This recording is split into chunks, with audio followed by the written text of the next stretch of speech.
People claim blood is thicker than water, but my mother disproved that with a text message 24 words long. She assumed cutting me off would drown me in shame. Forgetting that women with nothing left to lose learn to glow in the dark, when my success became too blinding to ignore, she realized her cruelty cost her everything. Here is how I made them wish they had never called me lowly. My name is Mira Hartwell, and at 32 years old, I had become an expert at mending things that other people would have thrown away. That Tuesday evening in late November was no exception. Outside our apartment complex on the outskirts of Chicago, the wind was howling with that particular Midwestern cruelty, rattling the single-pane windows in their frames. Inside, however, we had manufactured our own warmth. The air smelled faintly of the tomato soup we had eaten for dinner and the lavender detergent I used to wash our clothes at the laundromat down the street. It was a small space, barely 700 square feet, but it was ours. I was sitting on the worn beige sofa, my legs tucked under me, squinting under the yellow light of a floor lamp. In my hands, I held my son's backpack. It was a navy blue superhero bag that had seen better days. The strap had snapped earlier that afternoon as he was leaving school, the cheap nylon finally giving up under the weight of library books and a lunchbox. I pushed the needle through the thick fabric, wincing slightly as the metal eye dug into my fingertip. I did not have the money for a new backpack this month, not with the heating bill due in 3 days. So, I stitched. I reinforced the seam with double thread, weaving patience into the polyester.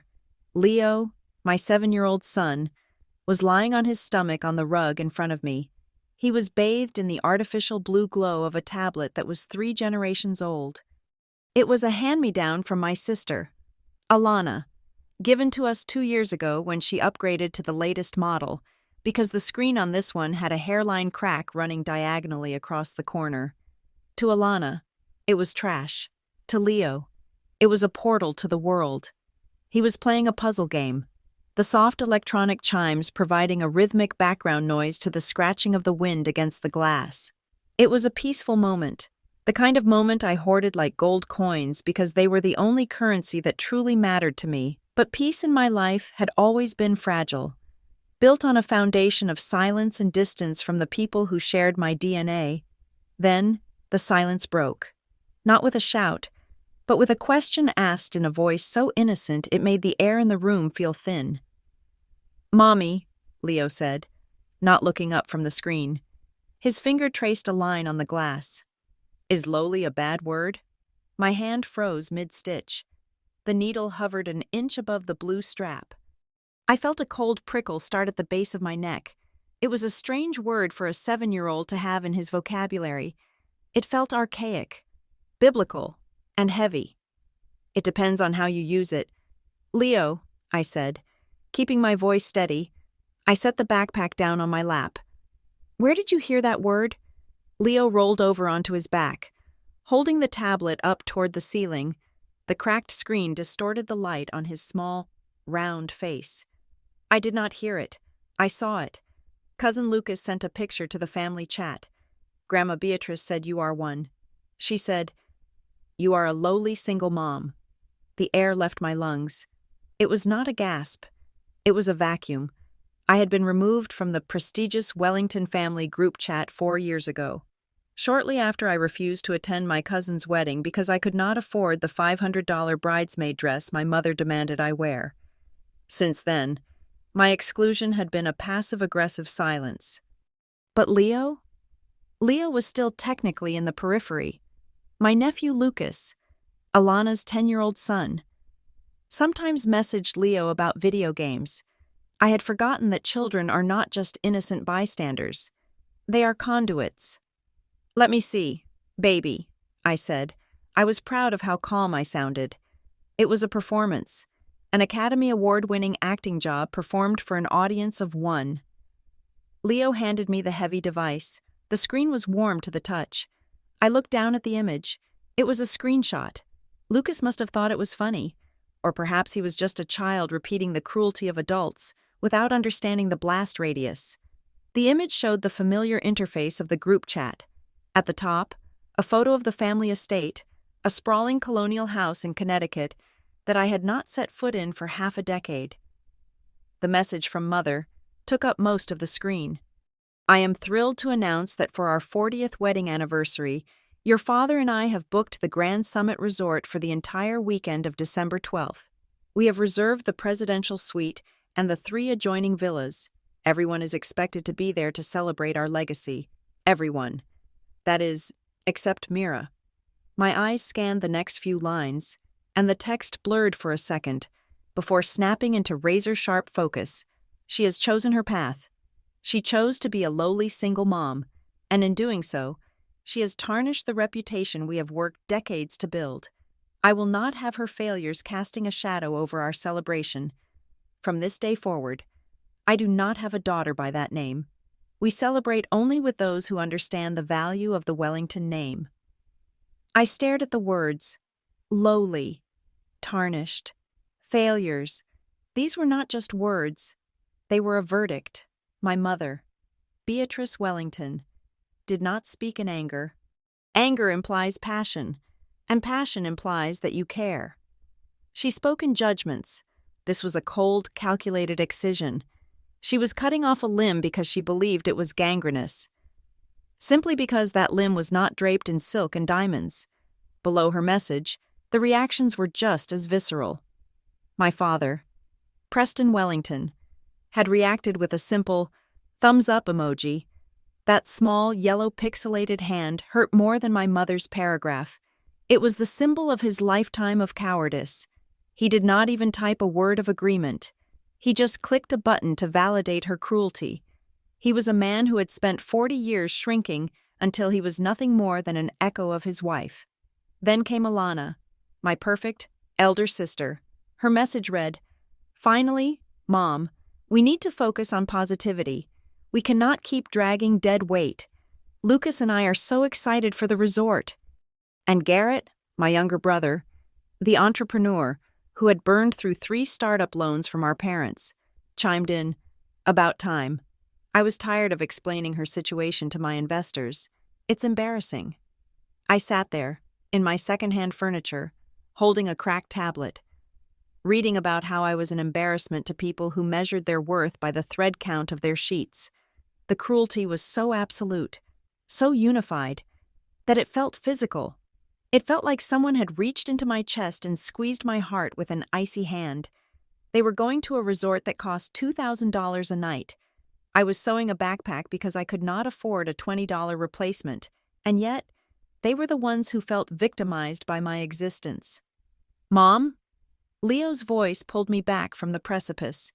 He was sitting up now, looking at me with wide, worried brown eyes. "Are you sad? Is it because I showed you?" I looked at my son. He had my eyes, but his spirit was entirely his own, kind, observant, and untainted by the Wellington poison. I realized in that second that if I cried, if I let one single tear fall, I would be validating their power. If I broke down, Beatrice Wellington won. She would be right. I would be the weak, lowly creature she despised. I forced the corners of my mouth up. It was heavy lifting. But I did it. I swiped the screen off and set the tablet on the coffee table. Face down. "No, Leo, I am not sad," I said, reaching out to brush a strand of hair from his forehead. And lowly is just a word people use when they feel small inside, so they try to make other people feel smaller. Grandma is confused about what makes a person important. "She said you tarnished the name," Leo whispered. "Like silverware?" I let out a short, dry laugh. "Yes, exactly like silverware. Grandma thinks people are things to be polished and put on display, but we are not spoons. Leo, we are people. And you know what?" I pulled him into a hug, burying my face in his neck, smelling the soap and the day's sweat. "We are happy. Do you feel lowly?" Leo thought about it for a second, his small arms wrapping around my waist. "No, I feel hungry for a cookie." "Then you are definitely not lowly," I said, kissing the top of his head. "Go brush your teeth. I will find a cookie for tomorrow's lunchbox." He scrambled up, the resilience of childhood allowing him to shake off the moment faster than I ever could. As he ran to the bathroom, I stayed on the sofa. The silence returned, but the warmth was gone. The room felt freezing. I picked up my own phone. It was an older model, the screen scuffed, the case peeling at the edges. My fingers hovered over the contacts list. A part of me, the part that was still a wounded child seeking approval, wanted to call them. I wanted to scream. I wanted to ask my father how he could click that thumbs up. I wanted to ask Alana how many of her credit card bills Mom was paying this month while she talked about dead weight. I wanted to ask my mother if the 40 years of marriage were worth the price of her soul. But I knew the script. If I called, they would feed on my pain. They would use my anger as further proof of my instability. See? They would say, she is hysterical. She is irrational. We were right to cut her off. Silence was the only language they feared, because it was the only one they could not twist. I opened the contact for Mother. I did not look at the photo I had saved for her years ago. I scrolled to the bottom of the screen. My thumb hovered over the red text. Block this caller. I pressed it. The confirmation box popped up. You will not receive phone calls, messages, or FaceTime from people on the block list. I pressed block contact. I did the same for Father, then Alana, then Garrett. Then I went to social media. I searched for Alana's curated profile, where she posted photos of her perfect life. Block. I searched for Garrett's profile, filled with rented cars and motivational quotes. Block. I even blocked the cousins, the aunts, and the uncles who had stood by silently for years while I was treated like the help at family gatherings. It took me 10 minutes to digitally erase my entire biological history. When I was done, my phone felt lighter, or maybe I just felt emptier. Mom, I am in bed, Leo shouted from the bedroom. Coming, I called back. I went into his room. It was small, just big enough for a twin bed and a small desk. I tucked the duvet around him. We read 3 pages of a book about space travel, and he was asleep before I turned off the lamp. I stood in the doorway for a long time, watching the rise and fall of his chest. He was the only family I had now, the only Wellington that mattered, even though he didn't carry the name. I walked back into the living room and turned off the overhead light, leaving only the street lamp's orange glare filtering through the blinds. I sat back down on the sofa, but I didn't pick up the sewing. I opened my banking app. The screen was bright in the dark room, hurting my eyes. I waited for the numbers to load. Checking account, $112.43. Savings account, $5.10. Rent was due in 4 days, $850. I had a paycheck coming on Friday, but it would only be $600. The math was a physical weight, a stone sitting in my stomach. My mother was going to a resort where a bottle of water cost $12. She had just announced to the world that I was dead to her. She thought that by cutting me off, she was sentencing me to a life of begging, of crawling back to her for scraps, apologizing for sins I hadn't committed just to feed my son. She thought the fear of poverty would break me. I looked at the notifications on my phone. Nothing. No guilt texts. No follow-up. Just the silence of a door slamming shut and locked from the other side. I sat there for an hour. The wind outside seemed to get louder, screaming against the brick of the building. I thought about the word lowly. It meant close to the ground. It meant humble. But the ground is where the foundation is. The ground is where you plant seeds. They were up in their high towers, in their penthouses and resorts, thinking they were closer to God. But they were just closer to the fall. I did not cry. My eyes were dry and hot.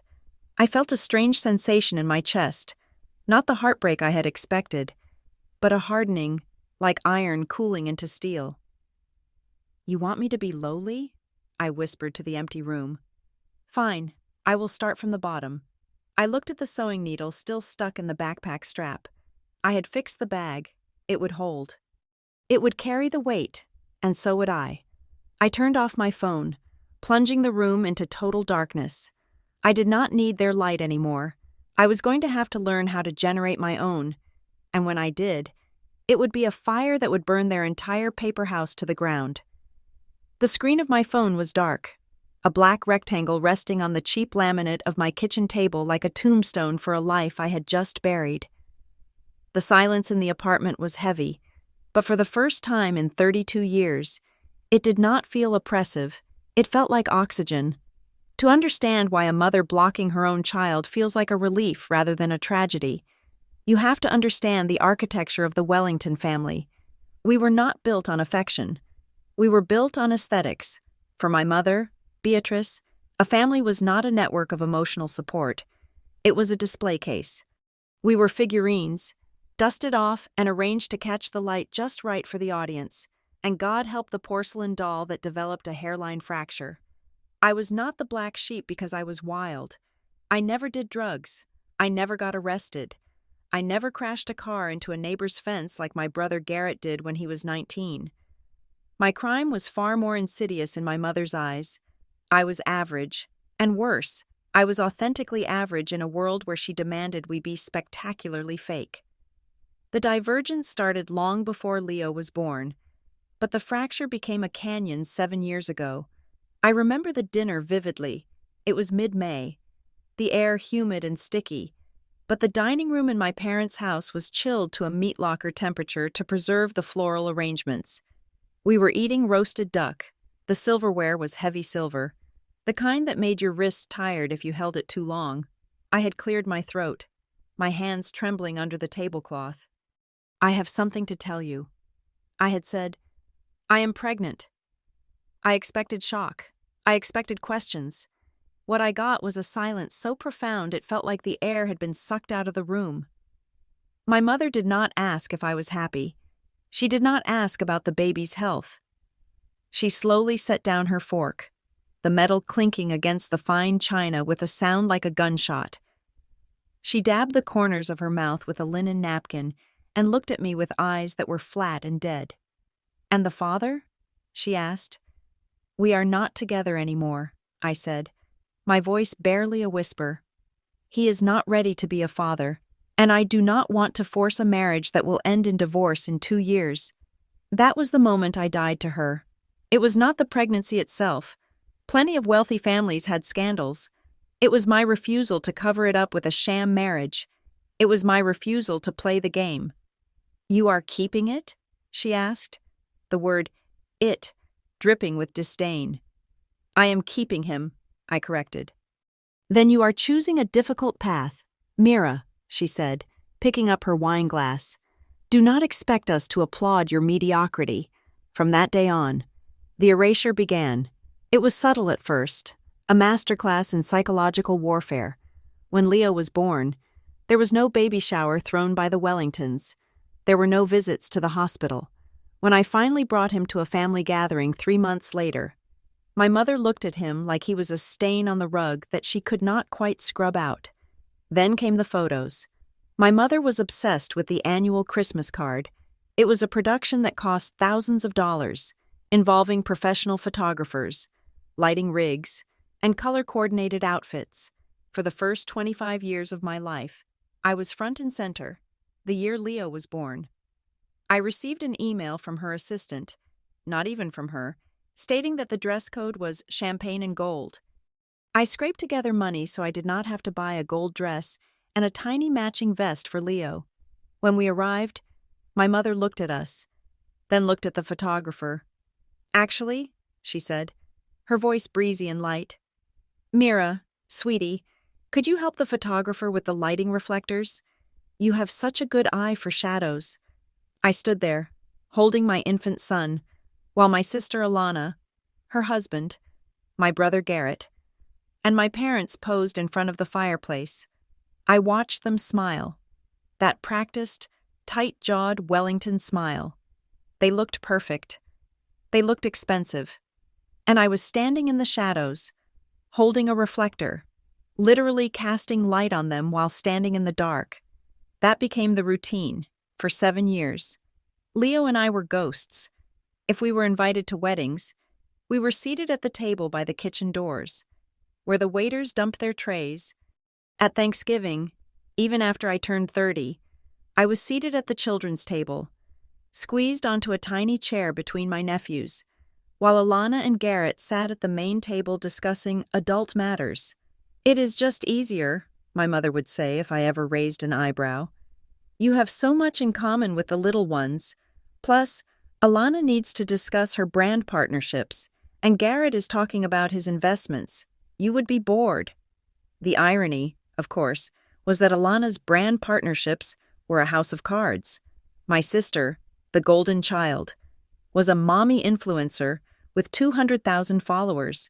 She posted photos of organic meals she did not cook and spotless living rooms that were cleaned by a maid she could not afford to pay. I knew the truth because Alana was careless. 2 years ago, she had left her bank statement on the counter during a visit. I saw the numbers.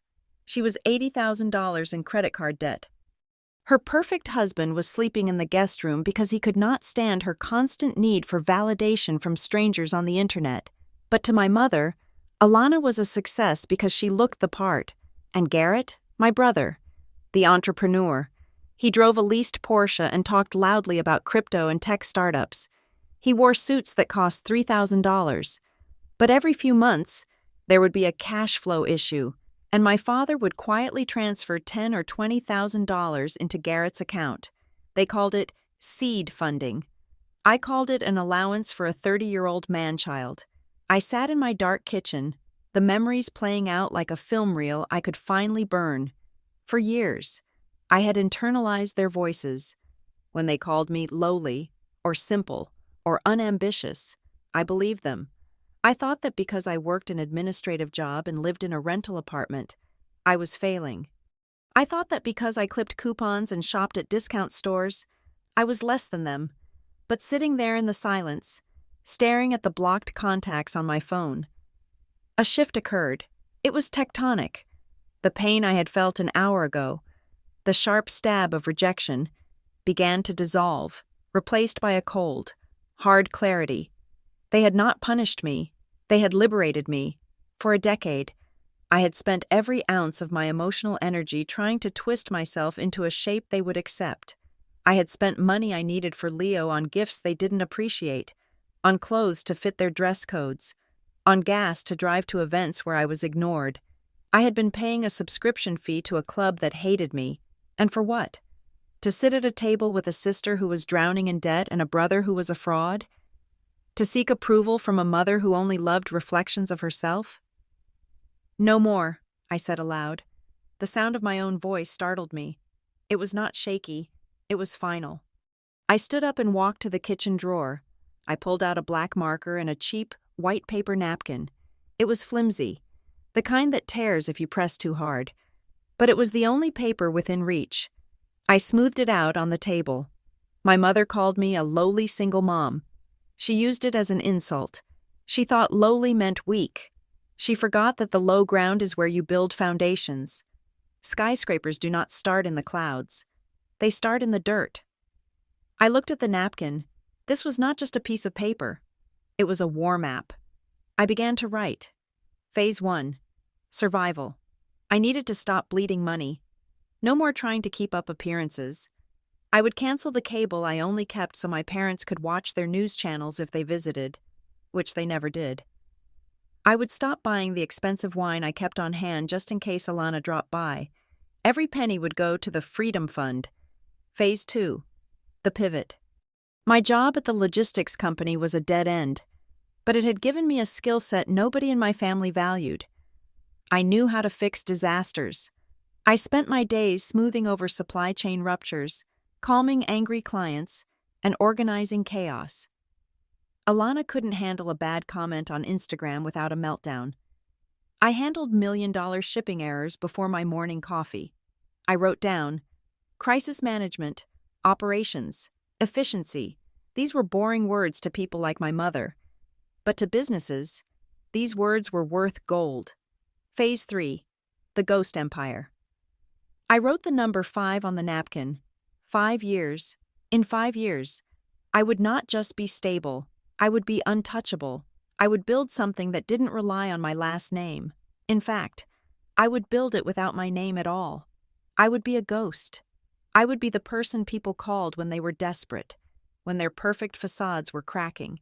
Exactly the kind of cracks I had spent a lifetime observing in my own family. I looked at the napkin. The ink was bleeding slightly into the soft paper, making the letters look bold and dark. My mother thought she had cast me out into the wilderness to die. She thought that without the warmth of the Wellington sun, I would freeze. She didn't realize that I had been freezing in her shadow for 32 years. Now, out here in the dark, I could finally start to build my own fire. I folded the napkin carefully into a small, tight square and tucked it into the pocket of my pajama pants. It weighed nothing, but it felt heavier than the silver spoons I was never allowed to use. I walked over to the window and looked out at the street below. The wind was still whipping the trees, but the storm didn't scare me anymore. Let it rain, let it howl. I had a plan. I had my son, and for the first time in my life, I had zero dead weight dragging me down. I went back into the bedroom and crawled into bed next to Leo. He shifted in his sleep, his small hand reaching out to grab the hem of my shirt. I held his hand. They called us lowly. Leo, I whispered into the darkness. But they are going to learn that the only way to go from the bottom is up. I closed my eyes.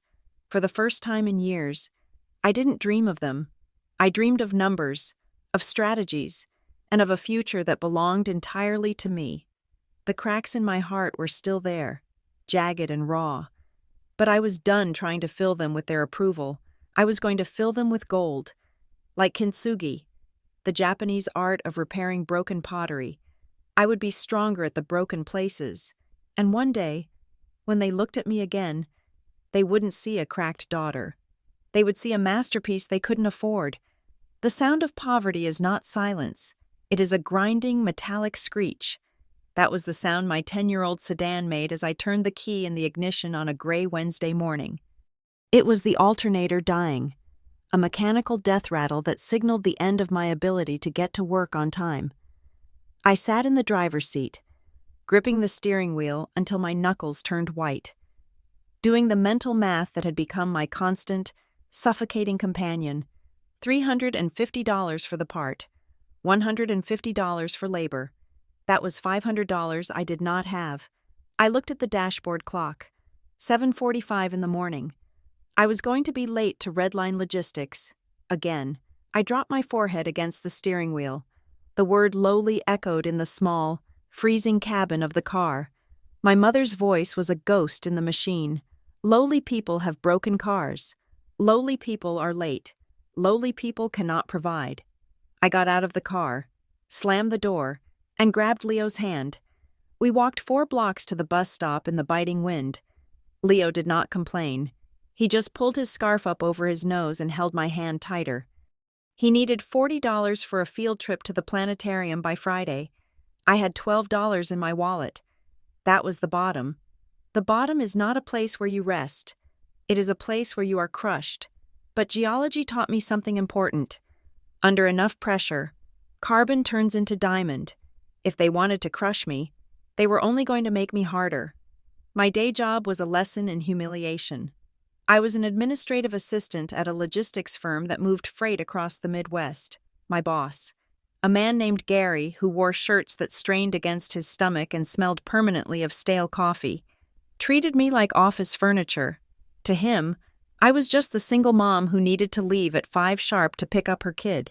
He assumed my brain shut off the moment I walked out the door. He was wrong. My brain was the only thing keeping the place from burning down. That afternoon, while Gary was yelling into his phone about a lost shipment of medical supplies, I was silently navigating the back end of our tracking system. I found the error in 3 minutes.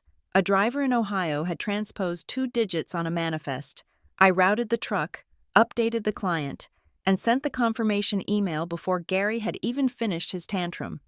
"It is fixed," I said. Placing a file on his desk, Gary blinked at me, his face red. "What? How?" "Routing error. I corrected it. The client is happy. He didn't say thank you. He just grunted and waved me away. Just make sure the coffee pot is full. Mira." I walked back to my cubicle, my heels clicking on the thin gray carpet. I sat down and looked at the screen. I was doing crisis management for a company that paid me $18 an hour to make coffee. I looked around the office. I saw incompetence everywhere. I saw small businesses panicking because they did not know how to handle a bad review, a shipping delay, or a PR nightmare. They were great at making products but terrible at managing disasters. That was the gap. That was the oxygen. I realized then that the only difference between me and the high-priced consultants my mother's friends hired was a suit and a reputation. I did not have the suit, but I could invent the reputation. That night, after Leo was asleep, I did not go to bed. I sat at the kitchen table with a laptop that hummed loudly as it overheated. It was 10 o'clock at night. My eyes burned, but my mind was razor sharp. I needed a name. It couldn't be Mira Hartwell Consulting. Mira Hartwell was a lowly single mom. Mira Hartwell was broke. I needed a shield. I needed something ancient. Something that sounded like it had been around for 100 years.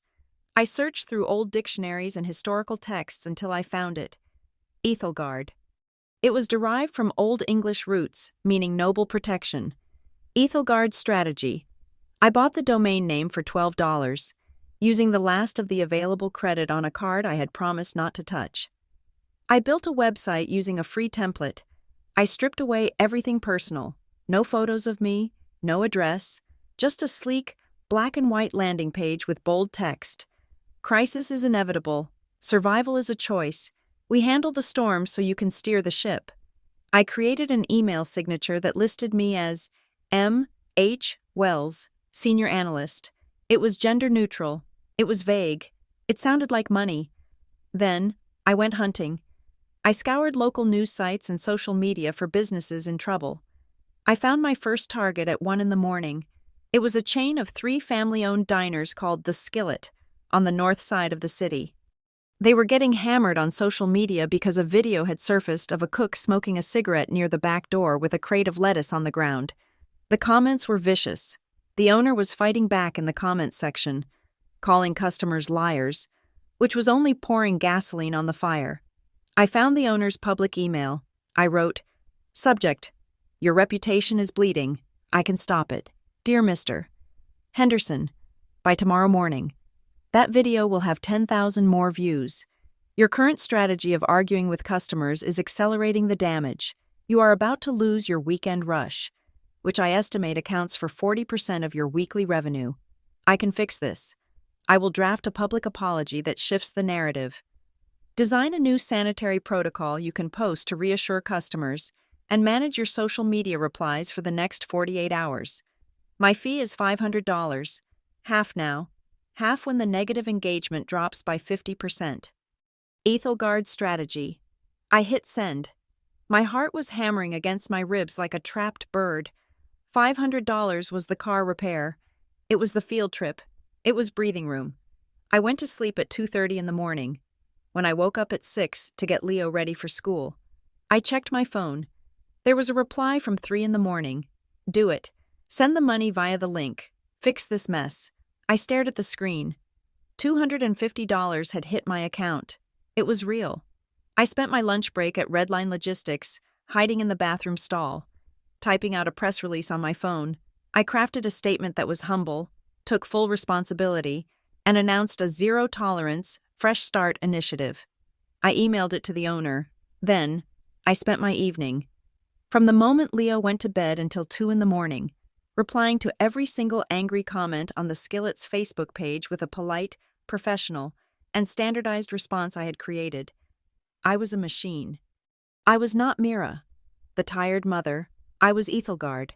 By Friday, the negative comments had stopped. People were praising the owner for taking swift action. The weekend rush at the Skillet was saved. Mr. Henderson sent the second half of the payment plus a $50 bonus, $550. I paid the mechanic. I paid for the planetarium trip. I bought a bottle of wine that cost $12 instead of $6, but the victory came with a cost. The schedule was brutal.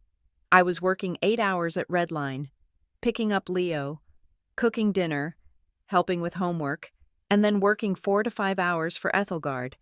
I was sleeping 4 hours a night. My skin turned pale. Dark circles carved hollows under my eyes that no amount of concealer could hide. I lost weight I could not afford to lose, my collarbones becoming sharp ridges against my skin.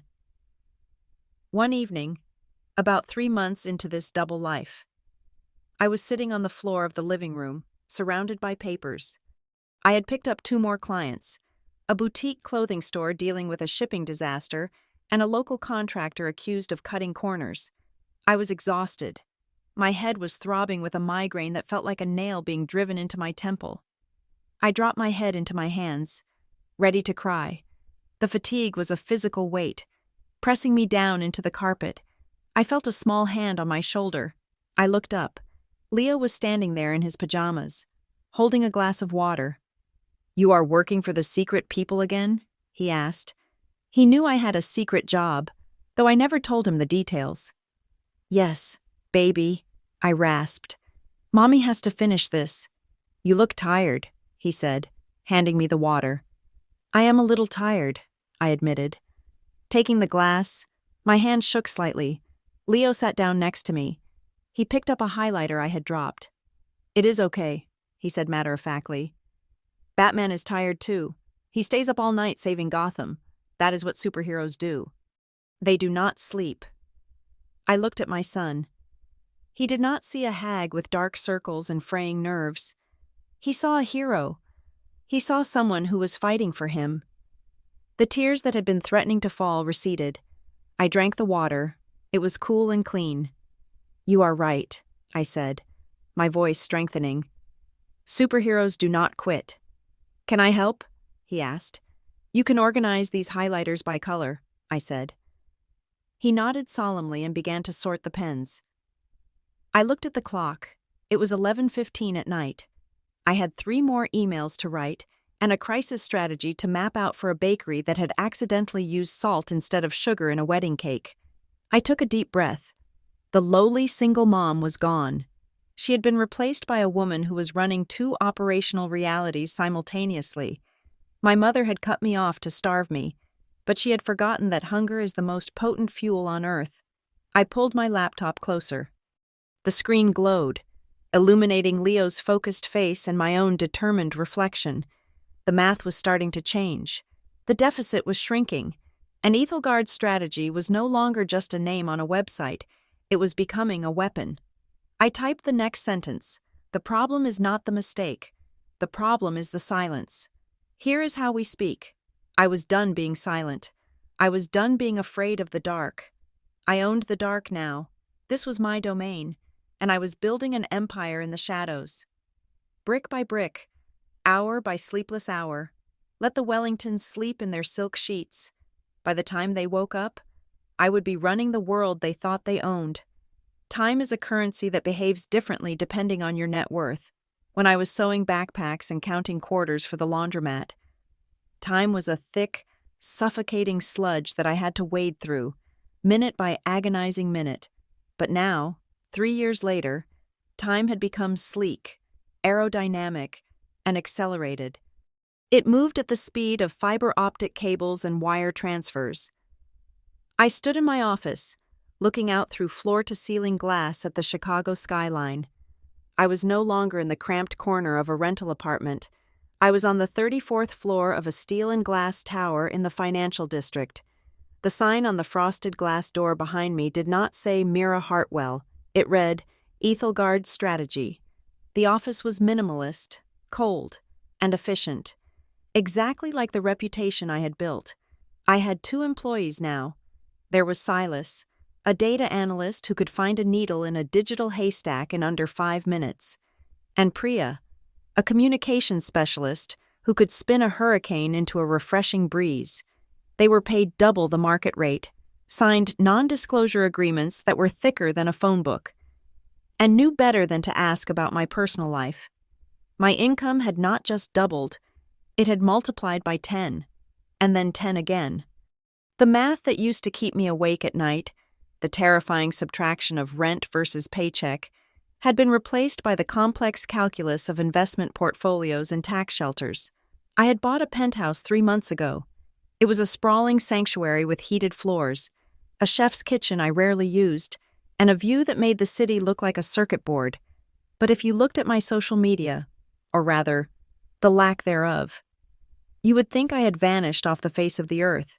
There were no photos of my marble countertops on Instagram, no hustle culture posts on LinkedIn. To the digital world, Mira Hartwell was a ghost. To the physical world, I was a phantom. I maintained a strict protocol of invisibility. When I went back to my old neighborhood to visit the few friends I had kept, or to buy groceries from the deli Leo loved, I did not drive the black luxury sedan that was parked in my building's secure garage. I drove the old, rattling sedan that I had kept specifically for this purpose. I wore jeans and a nondescript gray hoodie. I had taught Leo, now 10 years old, the art of stealth wealth. "We do not talk about the penthouse, Leo," I had told him as we drove to his new school. "We do not talk about the vacations to Switzerland. We do not talk about the car." "Because it is our secret fortress?" he had asked, adjusting his tie. "Because privacy is power," I corrected him, "and because people ruin beautiful things when they get jealous." He understood. Leo was thriving. He attended the St. Jude Academy, a private school where tuition cost more than my old annual salary. He played the piano with a grace that made my chest ache, his fingers moving over the keys like water. He was confident, articulate, and most importantly, he was happy. He barely remembered the grandmother who had called us lowly. The toxicity of the Wellington family had been scrubbed from his system like a bad virus. But while I was invisible, Ethelgard was becoming a legend. The turning point came on a Tuesday in October. My encrypted phone rang at 4 a.m. It was a number I did not recognize, but the prefix was from Silicon Valley. "This is M.H. Wells," I answered, my voice clear, betraying no sleepiness. "We have a breach," a male voice said. He sounded like he was hyperventilating. "Is this Ethelgard?" "It is. Who is this?" "This is the chief of staff for Elias Thorne, Novus Tech. We are bleeding user data, 2 million accounts, social security numbers, credit cards. It is going to hit the news cycle in 3 hours. We need a kill switch." Novus Tech, they were a titan in the industry, a company that processed payments for half the e-commerce platforms in the country. If they went down, they would take the market with them. "I will be there in 4 hours, I said.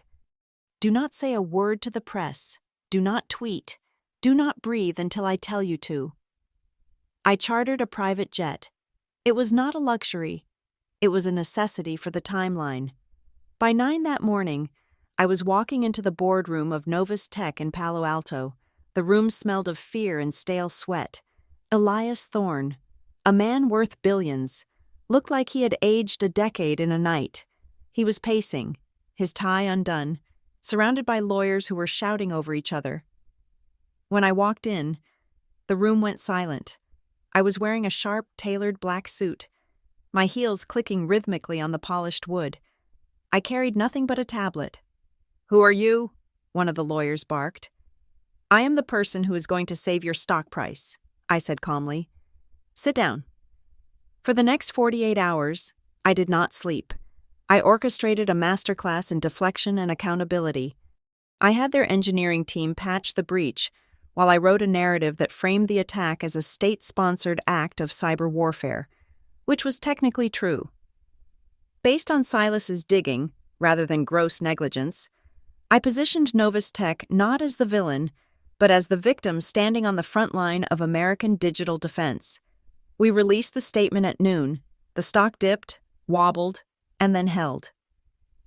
By the second day, I had arranged for Elias Thorne to announce a massive Digital Fortress initiative, pledging $50 million to cybersecurity research. The narrative shifted from "Novus Tech lost your data" to "Novus Tech is leading the fight against hackers." By Friday, the stock was up 3%. Elias Thorne sat across from me in his office, looking at me with a mixture of awe and terror. "You are a witch," he said, shaking his head, "an absolute sorceress." "How did you know the market would react like that?"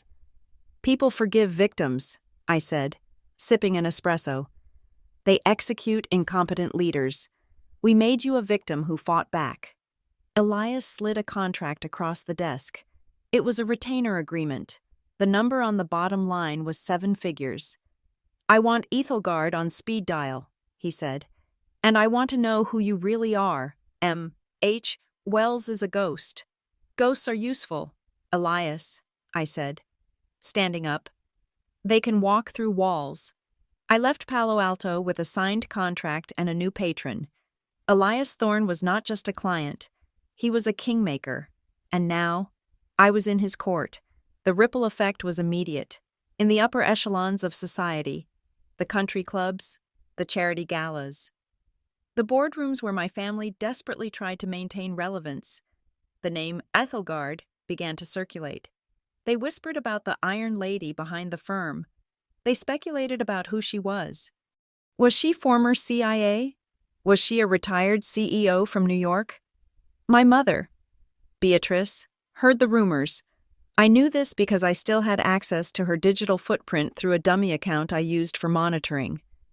She had posted on a forum for wealthy socialites. Has anyone worked with Ethelgard's strategy? We are looking for high-level representation for the Wellington Gala, but they are so exclusive. I laughed out loud in my office when I read that. She was chasing my shadow, desperate to hire the very daughter she had discarded, completely unaware that the exclusive expert she coveted was the lowly woman she had spat upon. But the sweetest moment of irony arrived on a rainy Thursday afternoon. I was reviewing quarterly projections with Priya when my internal intercom buzzed. Ms. Wells, my receptionist said, we have a pile of unsolicited resumes for the junior brand manager position. Do you want me to shred them? Filter them through the algorithm first, I said. But bring me any that get flagged for high-profile connections.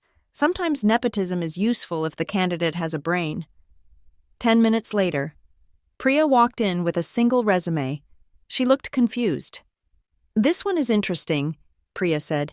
The candidate has almost no relevant experience. She lists lifestyle curator and social media influencer as her primary roles for the last 8 years, but she flagged herself as a Wellington. Isn't that a prominent family in Chicago? My heart stopped for a beat, then resumed with a slow, heavy thud. Let me see that, I said, keeping my voice even. Priya handed me the paper. It was printed on heavy, cream-colored stock that smelled faintly of expensive perfume, Alana Wellington Chase. I looked at the photo attached to the top right corner, a professional headshot where she was laughing candidly at nothing. I scanned the resume. It was a tragedy of delusion. Skill: expert in brand aesthetics. Experience: managed a personal brand with 200,000 followers. Note: engagement metrics were conveniently omitted. Objective: seeking a leadership role in a dynamic firm like Ethelgard, where I can leverage my elite network. She was applying to my company. My sister, who had called me dead weight, was begging for a job at the empire I had built. She lists her elite network as an asset, Priya noted, suppressing a smile. But a quick background check shows her accounts are flagged for buying bot followers, and her credit score is abysmal. I stared at the paper. I could invite her in for an interview. I could sit in my high-backed leather chair, swivel around, and watch the blood drain from her face. I could humiliate her the way she had humiliated me for 30 years. But that was what a Wellington would do. That was petty. I was not petty. I was efficient. She is unqualified, I said, handing the resume back to Priya. Do you want to send the standard rejection email? Priya asked. No, I said. I turned back to the window, looking out at the city that lay beneath my feet. Mark her as do not hire in the permanent database, and send the rejection letter that states we are looking for candidates with tangible operational skills and proven resilience. Use those exact words. Proven resilience, Priya repeated, making a note. Got it. And Priya? Yes, Ms. Wells? Make sure the rejection comes from the automated system. Do not even sign a name to it. She does not deserve a human response. Understood. Priya left the room. I stood there, watching the rain streak against the glass. Alana would read that email in her crumbling house, perhaps while dodging calls from debt collectors. She would be angry. She would complain to our mother that Ethelgard was stuck up and didn't understand true class. She would never know that she had been rejected by the lowly single mom. I checked my watch. It was 3 o'clock. I had to leave early. Leo had a piano recital at 4, and I had promised him I would be in the front row. I grabbed my coat. The titan of industry, the ghost of Ethelgard, vanished in the elevator. I loosened my hair and wiped off the severe red lipstick. By the time I reached the ground floor, I was just a mom in a raincoat, rushing to see her son play Chopin. The ascent had been silent. Yes, but the view from here? It was spectacular, and the best part was, the Wellingtons were still down there in the fog, looking for a way up. While I was already flying, the silence that had protected my life for 4 years was not a wall. It was a dam, and like all dams holding back a reservoir of toxic waste. The pressure on the other side was building to a critical mass. While I was scaling the peaks of the corporate world, the Wellington family was slowly sliding into a mudslide of their own making. I knew this not because I asked, but because Silas, my data analyst, kept a digital dossier on them. It was a safety measure. When you are dealing with narcissists, ignorance is not bliss. It is dangerous. I needed to know the blast radius of their implosion so I could ensure Leo and I were nowhere near the debris field. The report Silas placed on my desk that Tuesday morning was grim. My father, Preston, had finally been forced into retirement. The golden parachute he had been promised turned out to be made of lead. Significantly smaller than the fortune my mother, Beatrice, required to maintain her delusions of grandeur. My brother Garrett had invested heavily in a cryptocurrency scam that had collapsed overnight, wiping out a significant portion of what liquidity the family had left. And Alana? My sister's career as an influencer was in freefall. Her engagement rates were plummeting, and she was aging out of the young chic mom demographic she had desperately clung to. They were drowning, and drowning people do not just sink, they grab onto anything that looks like a life raft. Unfortunately, that week, I made the mistake of looking like a yacht. It happened on a Thursday evening. I had decided to take Leo out to celebrate his acceptance into the Advanced Music Conservatory. We went to the Gilded Cage, a French bistro in the Gold Coast district where the reservations were harder to get than a security clearance, and the appetizers cost more than my old weekly grocery budget. The restaurant was a sanctuary of velvet, crystal, and hushed conversations. I was wearing a silk dress the color of emeralds, and Leo looked dashing in a charcoal blazer. We were laughing over a plate of escargot. Leo was trying to convince me that snails were actually just gourmet garden slugs, and I was pretending to be horrified. We were happy. We were loud in the way that free people are loud. I did not see Mrs. Abigail Sterling sitting 3 tables away. Abigail was my mother's oldest frenemy. She was a woman who hoarded gossip like a dragon hoards gold, using it to scorch anyone who dared to be happier than she was. She must have been watching us for 20 minutes, her eyes narrowing as she took in my dress, Leo's blazer, and the bottle of vintage sparkling water on the table. She did not approach us. That would have required courage. Instead, she raised her phone, pretending to take a selfie, and snapped a photo of me signing the bill. The bill was $480. I signed it without looking, tipping 30%. By the time Leo and I were walking to the valet stand, that photo was already circulating in the High Society Ladies of Chicago WhatsApp group. I can only imagine the caption Abigail wrote. It probably said something like, "Spotted Mira Wellington at the Gilded Cage. Looking very expensive. I wonder who is paying for it." The reaction in the Wellington household must have been nuclear. I found out about it the next morning. I was in my office, preparing for the biggest move of my career. Ethelgard's strategy was in the final stages of a merger with a European crisis management firm. This deal would not just make me wealthy, it would make me a global player. I was reviewing contracts that were worth $50 million when my personal email, the old one I kept only for legal notifications, pinged. I rarely checked it, but the subject line caught my eye. Subject: Have you no shame? It was from Alana. I hesitated. My finger hovered over the delete key. I had the power to erase her words before they even entered my brain. But curiosity, that fatal flaw, got the better of me. I opened it. Mira, Abigail Sterling saw you last night. We all saw the photo. It is honestly disgusting. We are here trying to hold this family together during a difficult economic transition, and you are parading around town dressed like a high-end escort. Mom is beside herself. She knows you cannot afford that lifestyle on a secretary's salary, so let us be honest. You found some old, desperate man to pay your bills. That is the only explanation. It is humiliating for us to know that our name is being dragged through the mud by your immoral choices. Do not think your success fools anyone. We know what you are selling. Stop showing your face in our circles. You are embarrassing us. Alana. I sat back in my chair. The city of Chicago sprawled out beneath me, a grid of steel and ambition. I read the email again, 4 years ago. A message like this would have sent me spiraling into a panic attack. I would have wanted to call her. I would have wanted to scream. I own the company. I earned every penny.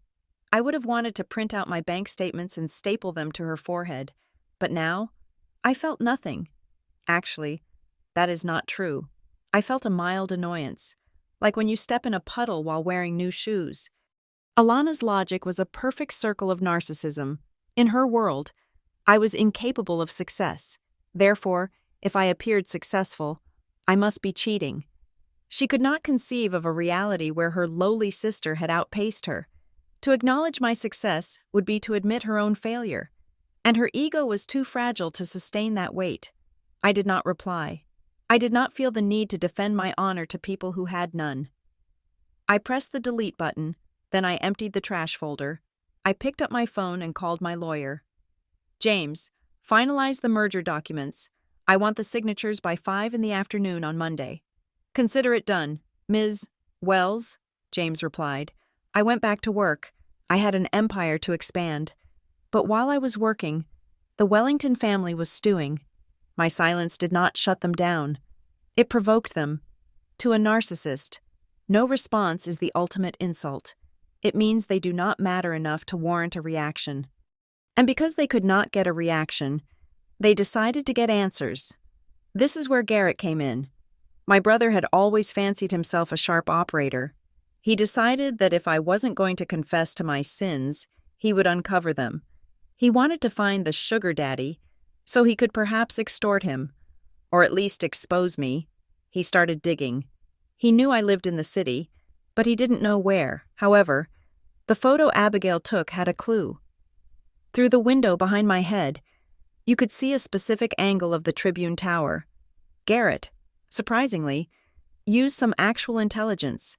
He triangulated the location of the restaurant and started looking at residential buildings in the vicinity that fit the luxury profile I was projecting. He narrowed it down to the Spire, the newest and most exclusive residential high-rise in the district. But he hit a wall. The Spire was a fortress. You could not just walk in and ask for a resident list, so Garrett did something illegal.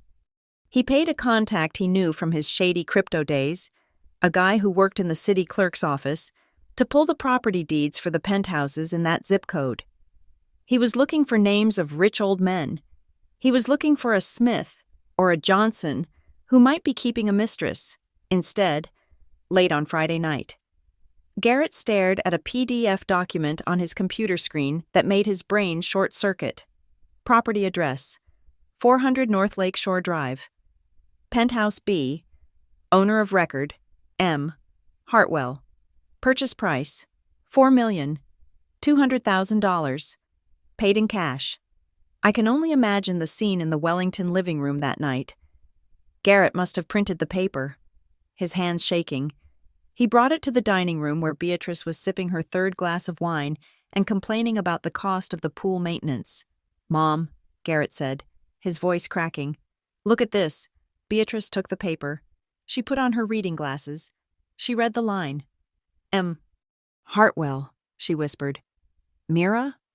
"It has to be," Garrett said. "Who else is Hartwell?"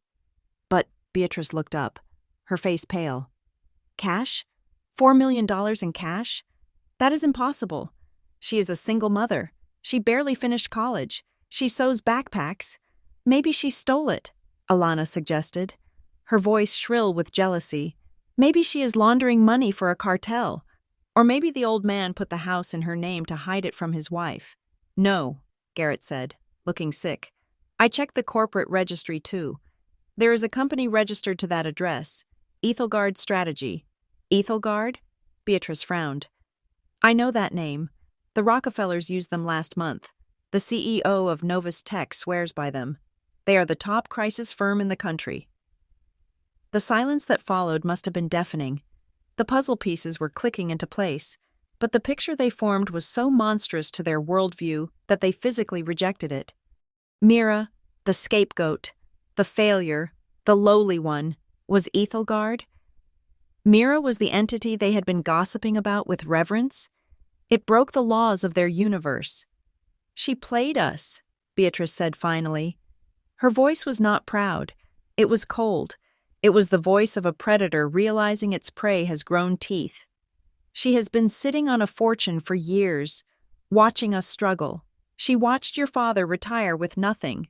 She watched you struggle with your loans. Garrett, she watched Alana lose her sponsorship deals. She is selfish, Alana spat. She is evil. She is holding out on the family, Preston grumbled from his armchair. That money belongs to the family legacy. We raised her. We made her. Beatrice stood up. The wineglass was set down with a sharp clack. She thinks she is clever, Beatrice said, smoothing down her skirt. She thinks she can hide behind a fake name and hoard resources that should be supporting the Wellington name. She has forgotten who she is. She has forgotten that she is nothing without us. What do we do? Garrett asked. She blocked our numbers. She won't answer emails. Beatrice walked to the window and looked out at the dark driveway where her leased Mercedes sat, a car she was 2 payments behind on. She will answer, Beatrice said. We just have to ask the right way. She is still my daughter. She still craves my approval. Deep down, they always do. We just need to remind her of her place. And if she refuses? Alana asked. She won't, Beatrice said, a cruel smile touching her lips. Because we are going to offer her the one thing she has never had. We are going to offer her forgiveness. We are going to welcome her back into the fold. And once she is back, well, families share assets, don't they? Beatrice turned back to her children. Her eyes were hard and bright. Garrett, find out where her office is. Alana, get the old family photo albums. We are going to plan a reunion. I was asleep in my penthouse, oblivious to the war council taking place 10 miles away.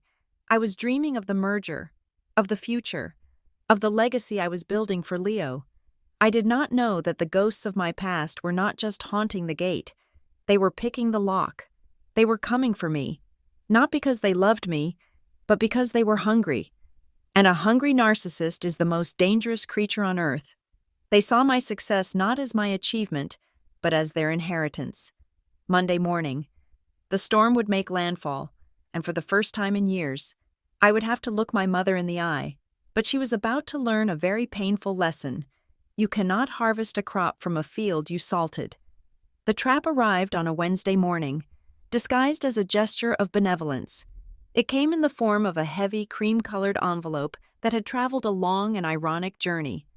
It had been mailed to my old, crumbling apartment address, the one where the heating rarely worked and the hallway smelled of boiled cabbage. From there, the Postal Service's forwarding system, a mechanism far more reliable than my family's moral compass, had redirected it to my P.O. box. And finally, my assistant Priya had placed it on my glass desk on the 34th floor. The envelope was thick, the kind of cardstock that costs $5 a sheet. It was embossed with the Wellington family crest, a lion holding a shield, which my mother had designed herself in the late 90s because she felt our actual lineage was not sufficiently regal. I picked it up. It felt heavy, not just with the weight of the paper, but with the sheer density of the audacity inside. You might want to wear gloves for that, Silas said from the doorway. He was leaning against the frame, holding a tablet. I ran a background check on the return address. It is the Wellington estate, but the postage meter is registered to a charity that does not legally exist yet. Of course it is, I said, slicing the envelope open with a silver letter opener. Inside was a card bordered in gold leaf. It shimmered under the recessed lighting of my office. It was an invitation to the inaugural Wellington Family Charity Gala. The text was a masterpiece of passive-aggressive manipulation. The Wellington family cordially invites you to an evening of elegance and reconciliation. Date, December 20th. Venue, the Crystal Ballroom, the Drake Hotel. Ticket price, $5,000 per plate. And there, handwritten at the bottom in my mother's jagged, calligraphy-adjacent script, was the hook, the bait. Mira, your father and I are willing to overlook the embarrassment of the last 4 years. We are ready to be a family again. Come home. Bring a donation to show you are serious about earning your place back at the table. We are ready to forgive your past if you are ready to invest in our future. I stared at the word forgive. I let out a laugh that was sharp enough to cut glass. It was a dry, humorless sound that startled Priya, who was watering the bonsai tree in the corner. Forgive me? I said aloud, tossing the card onto the desk. She wants to forgive me for surviving. She wants to forgive me for not dying in the gutter like she predicted. They do not want forgiveness, boss, Silas said, walking over and sliding his tablet onto my desk. They want liquidity. Look at this. I looked down at the screen. Silas had been busy. The screen displayed a financial dossier on my brother, Garrett. It was a catastrophe painted in red numbers.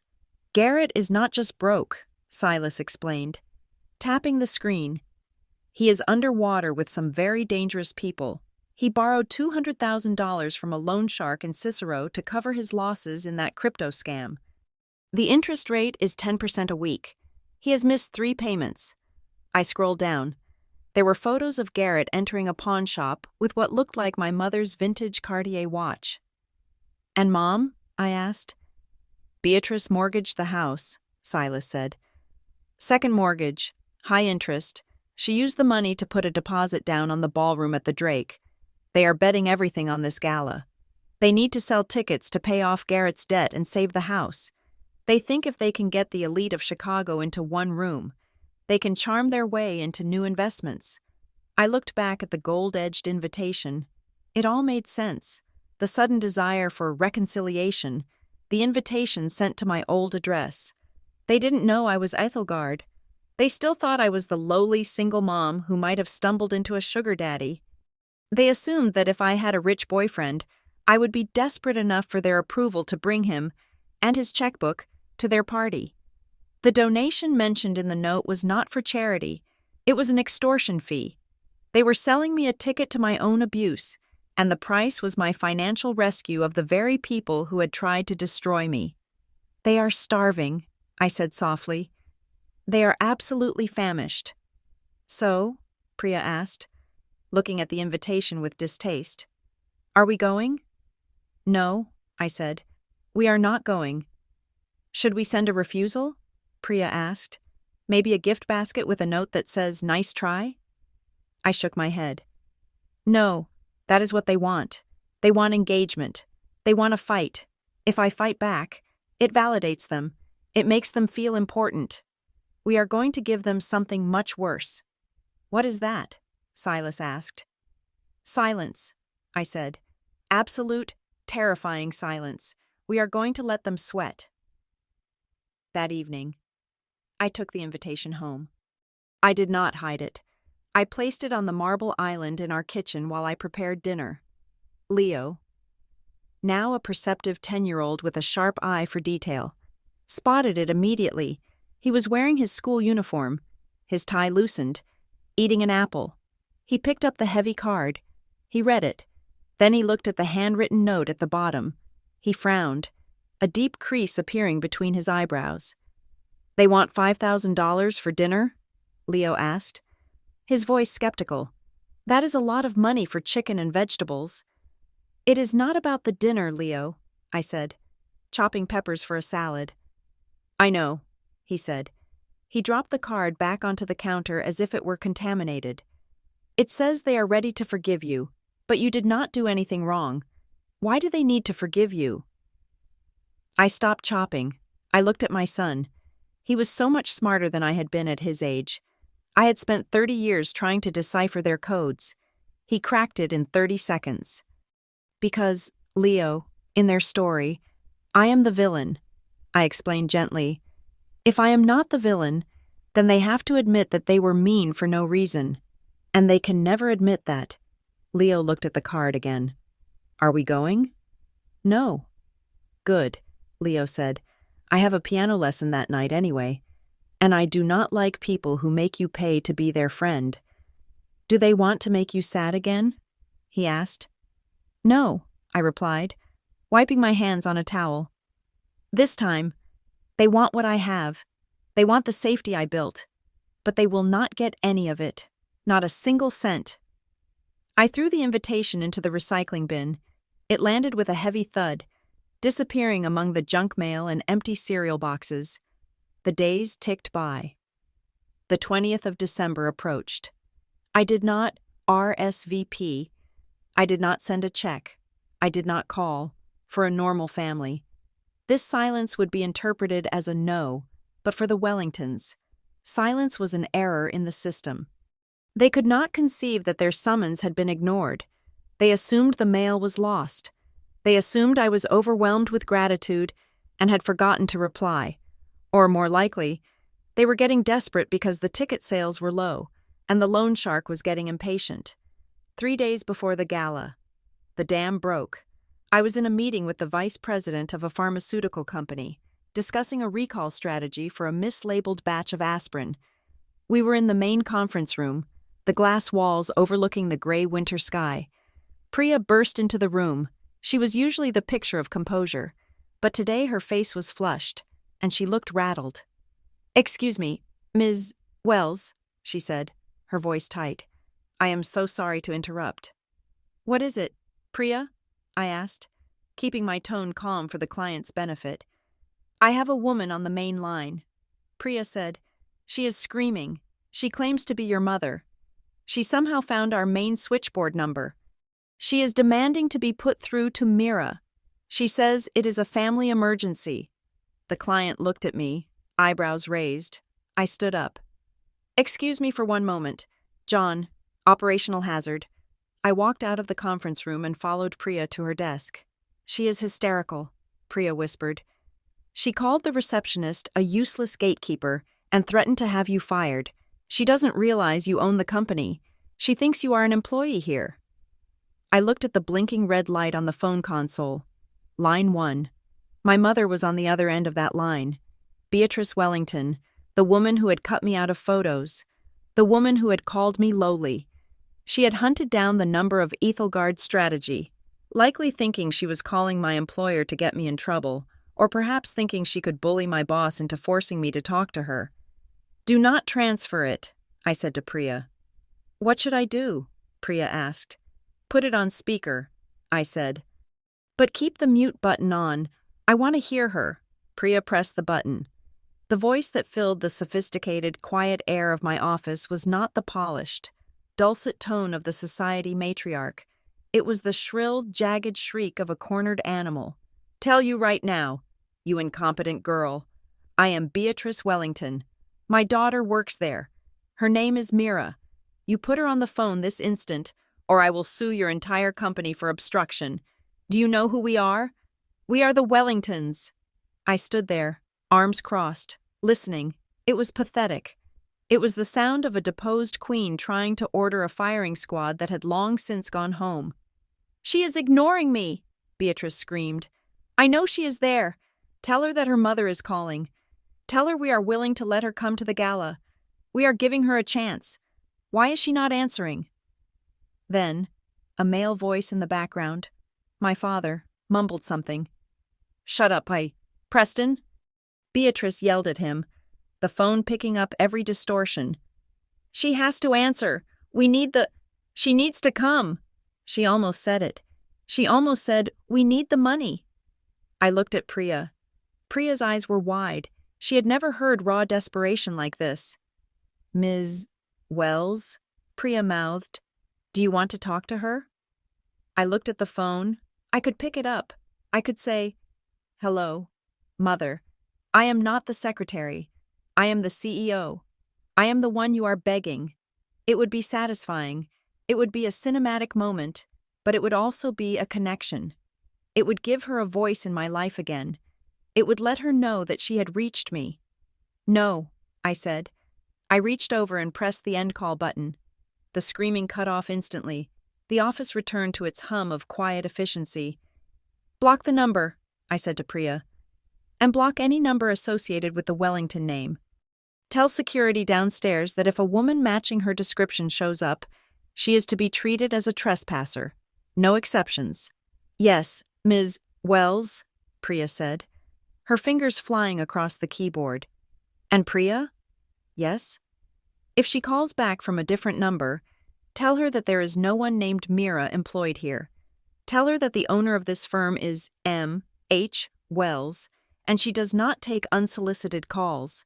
"Understood." I straightened my blazer. I felt a cold, clean rush of adrenaline. They had cast their bait. They had used the golden invitation, the promise of forgiveness, the threat of authority. They had used every weapon in their arsenal, and I had simply not bitten. I walked back into the conference room. The pharmaceutical VP looked up. "Everything all right?" he asked. "Perfectly fine," I said, sitting down and opening my file. "Just a spam caller. They can be very persistent when they want to sell you something you do not need." "Tell me about it," he laughed. Now, about the aspirin recall." I smiled. Outside, the winter wind whipped against the glass tower, but inside, I was untouchable. My mother was 10 miles away, screaming into a dead phone line, realizing slowly, terrifiedly, that the daughter she had disowned was not just gone, she was out of range, and the silence I sent back to her was louder than any scream she could muster. It was the sound of a bank vault slamming shut. The Wellingtons were going to have to face their gala and their debts, alone, and I would be watching from the penthouse, dry and warm. While their ship finally hit the rocks, the glass walls of my office on the 34th floor were designed to keep the noise of the city out, but they could not filter out the vibrations of chaos when it arrived at my front door. It was Friday afternoon, 3 days after I had rejected my mother's hysterical phone call. The sky outside was a bruised purple, threatening snow, matching the heavy, electric tension that had settled over my shoulders since morning. My head of security, a former Marine named David, buzzed my intercom. His voice was usually a flat line of professionalism, but today there was a sharp spike of urgency in it. "Ms. Wells," David said, "we have a situation in the lobby. 2 individuals are demanding access to the elevators. They claim to be family. They are escalating." I did not have to ask who they were. I swiveled my chair around and tapped a command into my keyboard. The large monitor on my wall, usually reserved for market analytics, switched to the live feed from the ground floor security cameras. The image was high definition and brutal in its clarity. There they were. Garrett was wearing a suit that looked expensive from a distance but was wrinkled and ill-fitting up close, a testament to his unraveling life. His face was flushed a blotchy red. Alana stood next to him, clutching a designer bag that I knew was a knockoff because I had seen the real version in a catalog last week, and the stitching on hers was all wrong. She looked frantic, her eyes darting around the sleek, marble lobby like a trapped bird. They were screaming at the receptionist, a young woman named Sarah who had started working for me 2 weeks ago. I could see Sarah shrinking back into her chair, her hands raised in a defensive posture. "I do not care about an appointment," Garrett was shouting. The audio feed from the lobby was tinny, but his desperation came through loud and clear. "She is my sister. Do you hear me? I am her brother. Tell her Garrett is here. Tell her to stop hiding." Alana was leaning over the desk, slamming her hand down on the marble. "You cannot keep us out. We know she works here. We know she is answering the phones. Get her down here now, or I will record this and put it all over the internet. I have followers. I watched them. For years. These two people had loomed over my life like giants. They were the arbiters of taste, the gatekeepers of approval, the golden children who could do no wrong. But looking at them now, through the unblinking lens of a security camera, they looked small. They looked like unruly customers at a fast food restaurant demanding a refund for a meal they had already eaten. "Ms. Wells?" David asked over the intercom. "They are trying to bypass the turnstiles. Garrett just shoved a guard. Protocol dictates we remove them. Do you want me to intervene personally, or should we handle this as a standard disturbance?" I looked at Garrett. He was pushing against a uniformed security officer, his face twisted in an ugly snarl of entitlement. He truly believed that his bloodline gave him the right to assault people. He believed that the rules of the world did not apply to a Wellington. I leaned forward and pressed the talk button. My voice was calm, devoid of the tremor that used to seize me whenever my brother raised his voice. "David," I said, "treat them exactly as you would treat any stranger who assaulted a staff member. Process according to protocol, no exceptions." "Copy that," David said. I watched the screen. David signaled to two other guards. They moved in with the efficiency of a pack of wolves. Garrett never saw it coming. One moment he was screaming about his rights. The next, his arm was twisted behind his back and he was being pressed face first into the cold marble wall. "Get off me!" Garrett shrieked. "Do you know who I am? I will sue you. I will buy this building and fire you." Alana screamed, a high-pitched sound that made the audio feed distort. She tried to grab the guard's arm, her nails raking at his uniform. "Let him go! We are Wellingtons! You cannot touch us!" The second guard intercepted her, grabbing her wrists firmly but professionally. "Ma'am, you are trespassing and creating a disturbance. Step back." "Call the police!" Garrett yelled, struggling against the hold. "Call the police and tell them my sister is holding me hostage." "We are calling the police, sir," David said calmly, stepping into the frame. "But not for the reason you think." I watched as the Chicago Police Department arrived 7 minutes later. It was a slow-motion car crash. Two officers walked in, shaking the snow off their coats. They spoke to David, who pointed at Garrett and Alana. The officers nodded. They approached my brother. They did not bow. They did not ask for his autograph. They turned him around, and I saw the glint of silver handcuffs. Garrett's face went slack with shock. The reality was finally piercing the bubble of his narcissism. He was being arrested. Alana was sobbing now, her mascara running down her cheeks in black streaks. She was trying to pull away, but the officer was unyielding. As they were led out of the building, I noticed something else on the screen. A young man in a hoodie, probably an intern from the law firm on the 20th floor, was standing near the elevators. He was holding his phone up. He was recording the entire thing. I knew that video would be on TikTok within the hour. Entitled "Karens Get Arrested at Ethelgard Tower." It would go viral. Alana wanted attention. She was about to get millions of views, but not the kind she wanted. "They are clear," David reported. "Custody has been transferred to CPD. Charges are trespassing and assault." "Thank you, David," I said. "Ensure Sarah gets the rest of the day off with pay, and send her flowers from the company." I turned off the monitor. The screen went black, erasing the image of my family in handcuffs. I sat in the silence of my office for a long time. I expected to feel guilty. I waited for the old programming to kick in, the voice that said, "You must protect the family reputation at all costs." But it didn't come. Instead, I felt a profound sense of order. Actions have consequences. For 30 years, they had lived without consequences. I had simply introduced them to the laws of physics. 20 minutes later, my personal cell phone rang. It was a number I did not recognize, a burner phone, perhaps, or a neighbor's landline. I knew who it was. I picked it up. I did not say hello. "Mira?" The voice was shaking. It was my father. Preston. It sounded like he had aged 20 years in 20 minutes. "Mira, are you there?" I said nothing. I just listened to his breathing. It was ragged, shallow. "We just got a call from the precinct," he said. His voice cracked. "Your brother, your sister, they are in a cell. Mira, in a cage with criminals.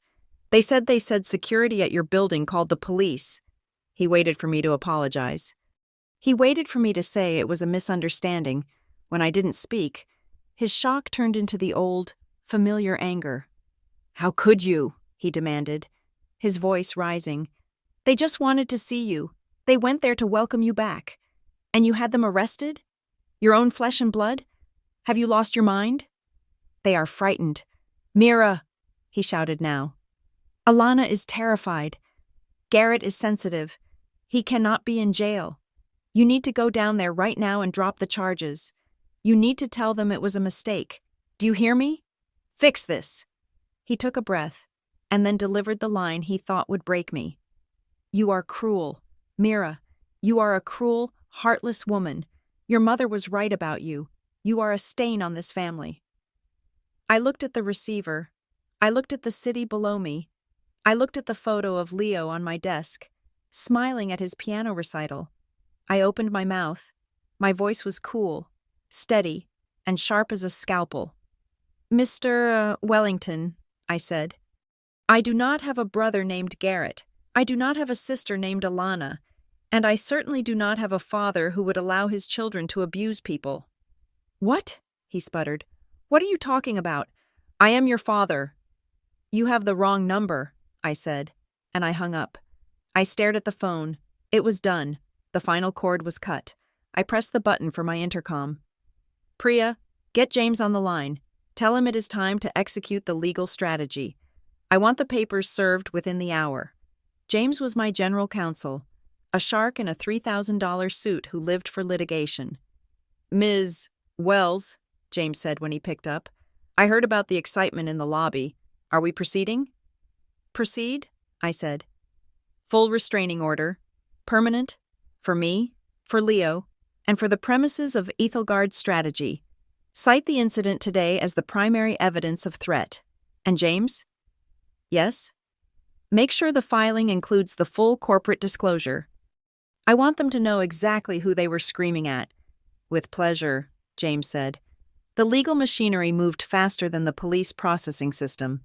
By the time Garrett and Alana were being bailed out by a furious and weeping Beatrice, who had to use her last credit card to pay the bond, the process server was waiting for them on the steps of the police station. The server, a large man with no sense of humor, handed Beatrice a thick envelope. "You are served," he said. "What is this?" Beatrice snapped. Her makeup smeared, her hair a mess. More harassment from that ungrateful girl? She tore open the envelope. Rain was starting to fall. Spotting the legal documents, I was not there to see it, but James recounted the scene to me later with grim satisfaction. Beatrice stood under the gray sky, surrounded by her criminal children and her useless husband. She read the cover letter. Superior Court of Cook County. Plaintiff, Mira Hartwell. Protective order against Beatrice Wellington, Preston Wellington, Garrett Wellington, Alana Wellington. But it was the second page that mattered, the page that detailed the relationship of the plaintiff to the premises where the incident occurred. Beatrice's eyes scanned the text. The plaintiff, Mira Hartwell, sole owner, founder, and chief executive officer of Ethelgard Strategy Group, a Delaware corporation with a current market valuation of $52 million. She stopped. She read it again. Sole owner, $52 million. The numbers must have swum before her eyes.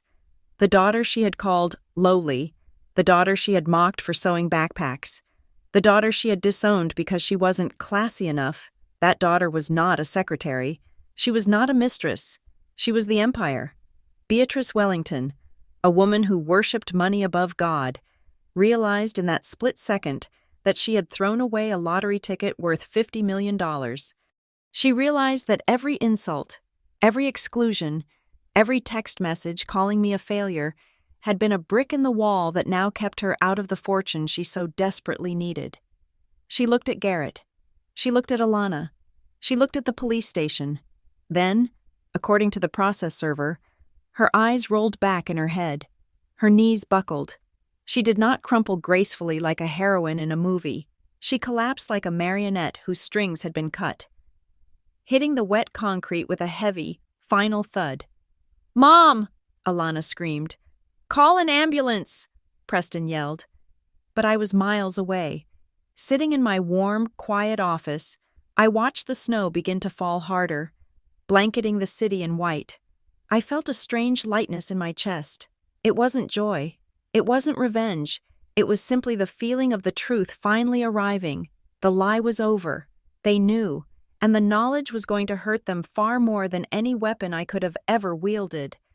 I turned back to my computer. I had a merger to finish.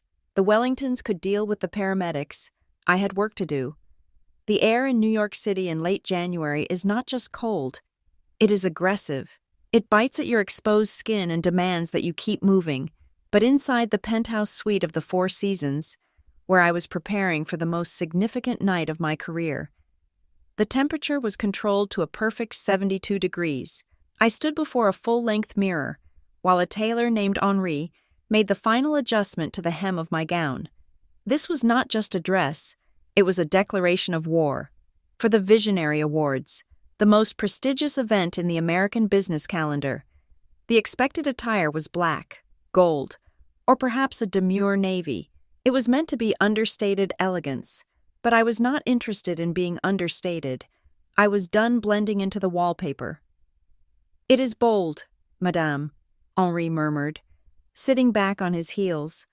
The dress was red. Not a soft crimson or a cheerful cherry, but a deep, blood-dark scarlet. It was structured, sharp at the shoulders, and flowed like liquid fire down to the floor. I chose it for a specific reason.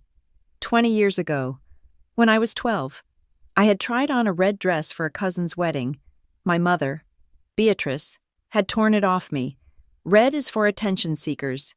Mira," she had hissed. "Red is for women who need to shout because they have no substance. Alana wears pastels. You will wear beige." I looked at my reflection. The woman in the mirror was not beige. She was vibrant. She was dangerous. She was the CEO of a company that had just been valued at over $100 million following the international merger. "It is perfect. Henri," I said. I turned away from the mirror to look at the other person in the room. Leo was sitting on the velvet sofa, playing a strategy game on his tablet.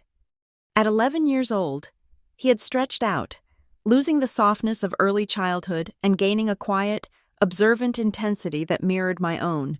He was wearing a tuxedo, a real one, tailored to fit his slender frame, not a rental. He looked up, his eyes widening slightly. "You look like the boss level in a video game," he said. "Is that a compliment?" I asked, putting on my earrings, 2 simple diamonds that cost more than the house I grew up in. "Yes," Leo said, standing up and brushing invisible lint from his lapel. "It means you look like you are going to win." "We have already won, Leo," I corrected him gently. "Tonight is just the victory lap. But we have to be careful. The track is slippery." I walked over to the side table where my encrypted phone was buzzing. It was a message from Silas. Subject: "The vultures have landed. They are here. They checked into a Motel 6 in Queens an hour ago. They just called an Uber to the venue. They look manic. Be advised." I felt a cold tighten in my stomach, but I did not let it show on my face. My family was coming. Silas had tracked their movements for the last week. The desperation I had smelled in Chicago had metastasized into a frantic, reckless gamble after the restraining order and the humiliating revelation of my net worth. The Wellington family had not retreated. They had doubled down to buy tickets to the Visionary Awards. They had liquidated the last scraps of their legacy. Silas discovered that my mother had sold her collection of vintage furs she used to claim were heirlooms meant for Alana's daughters, to a second-hand consignment shop for pennies on the dollar. Garrett had sold his car. They had scraped together $12,000. That was the price of 3 general admission tickets. These were not the VIP tables near the stage where I would be sitting. These were the standing room tickets at the very back of the ballroom. usually reserved for students or junior associates.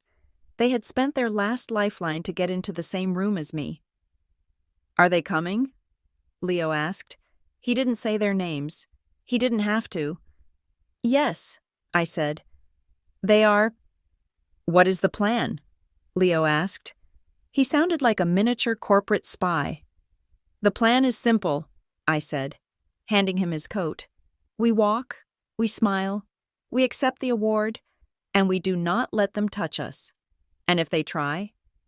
"They will try," I said. "But they are playing checkers. Leo, we are playing three-dimensional chess." I knew exactly what my mother was planning. I had spent 32 years studying the Beatrice Wellington playbook.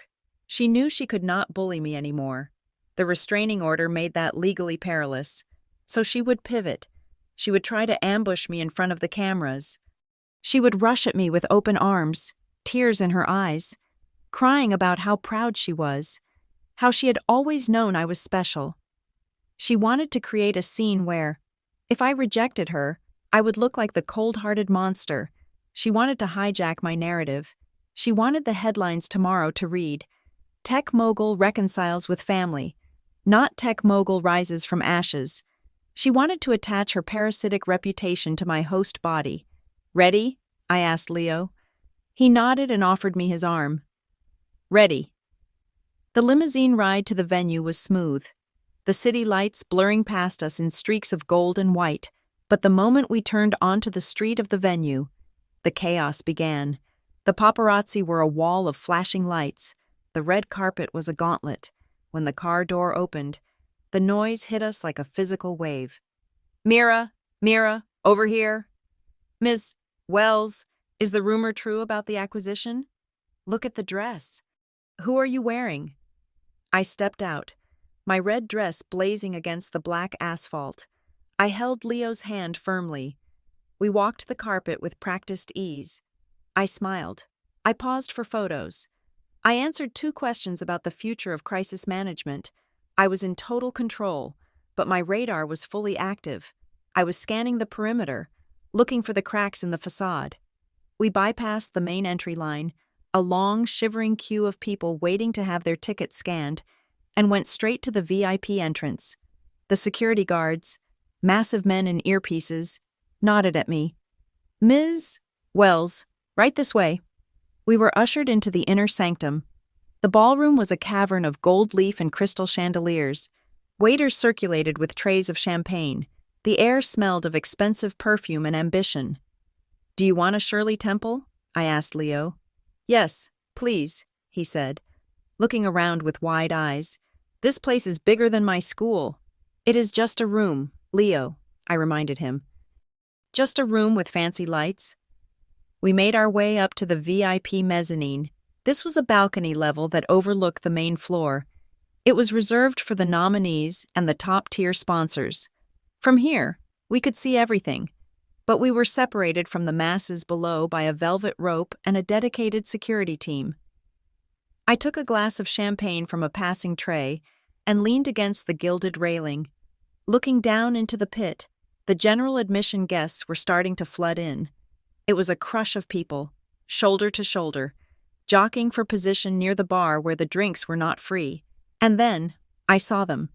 They stood out like bruises on a flawless skin.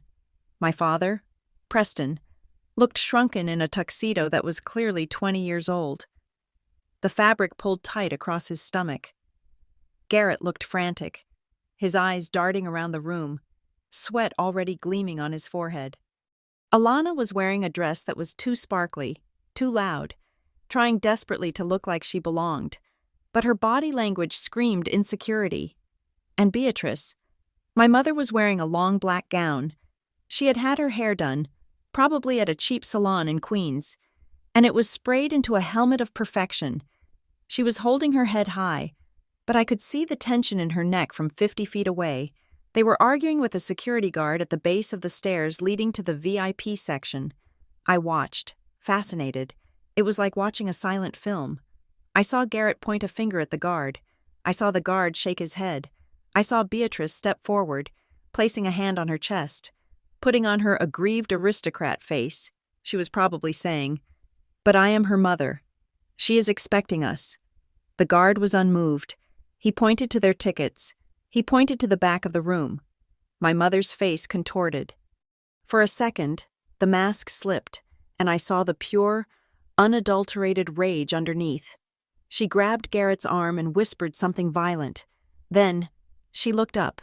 It was instinct. She sensed me. Across the crowded ballroom, through the haze of expensive lighting and the chatter of 1,000 people, our eyes locked. I stood on the balcony, bathed in soft golden light, the red dress glowing like an ember. She stood in the shadows of the general admission pit. Crowded by strangers, the distance between us was vertical, financial, and spiritual. For a moment, she just stared. She looked at the woman I had become. She looked at the success that she had tried to abort. She looked at the daughter she had thrown away.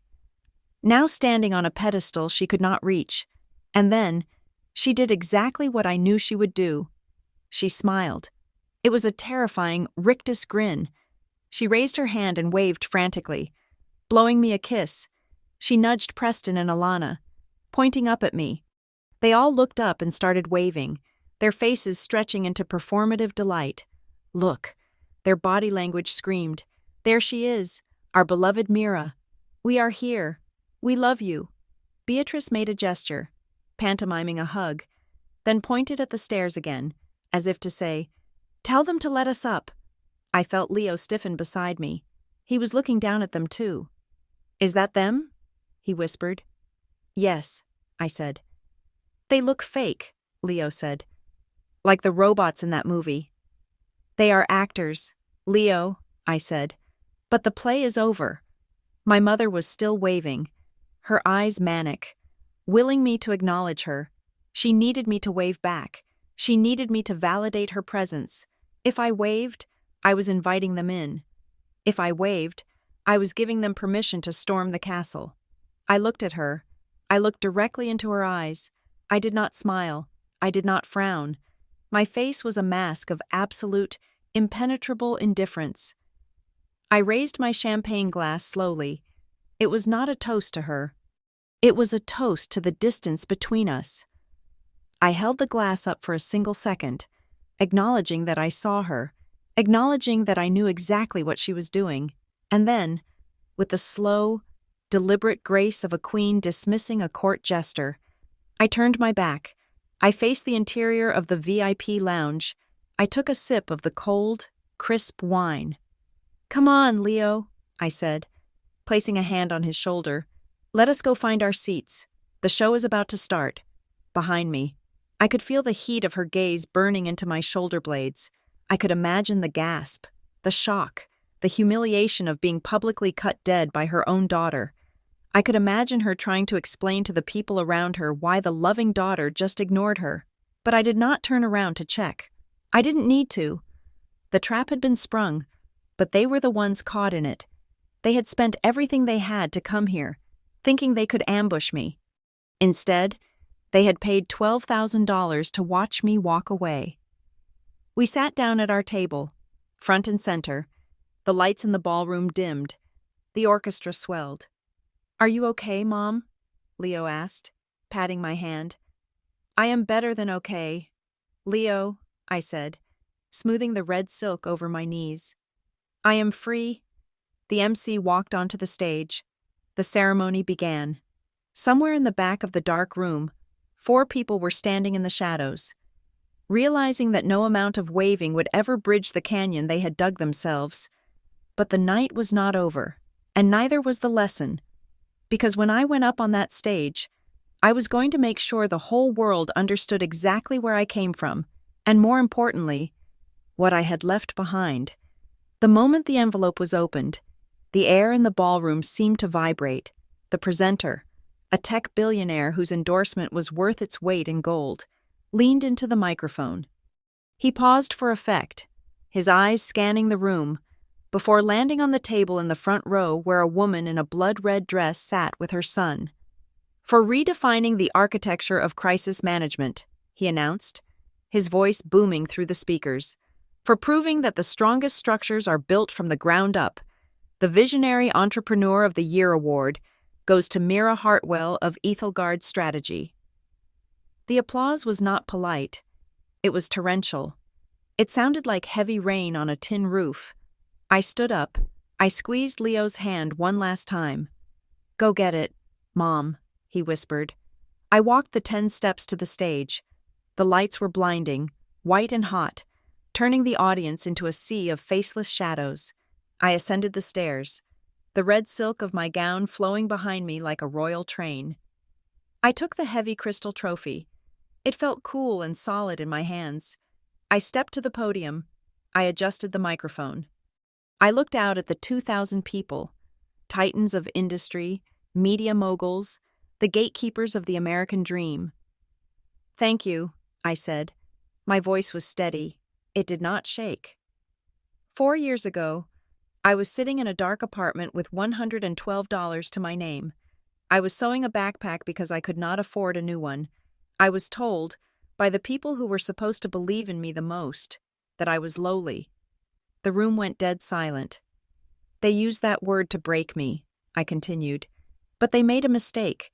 They forgot that the ground is where you find the iron. The ground is where you find the stone.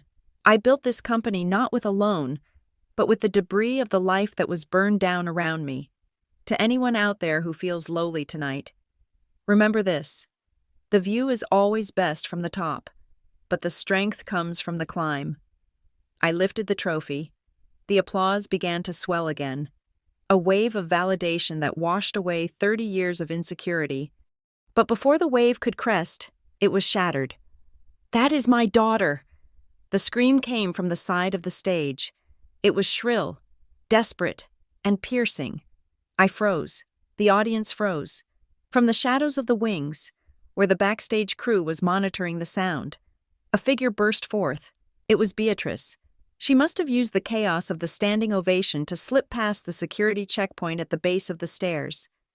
Claiming she was part of my entourage, she was panting, her black dress disheveled, her face flushed with a manic, terrifying energy. She ran toward me. Her arms were wide open.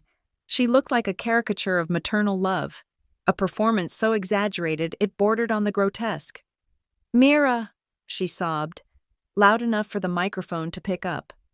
"Oh, my brilliant girl. Mom is so proud of you." Security guards were already moving in from the sides. Their faces grim, they looked ready to tackle her. I raised my hand. "Stop," I commanded. The guards halted. The room was suspended in a state of absolute shock. This was live television. Millions of people were watching a woman in a red dress being ambushed by a woman who looked like she was having a breakdown. Beatrice reached the podium. She did not hug me, because I took a sharp step back, putting the crystal trophy between us like a shield. Undeterred, she lunged for the microphone. She grabbed the stand, her knuckles white, and turned to the audience. Her eyes were wide and wet with fake tears. "I am her mother," Beatrice announced, her voice cracking with manufactured emotion. "I knew she could do it.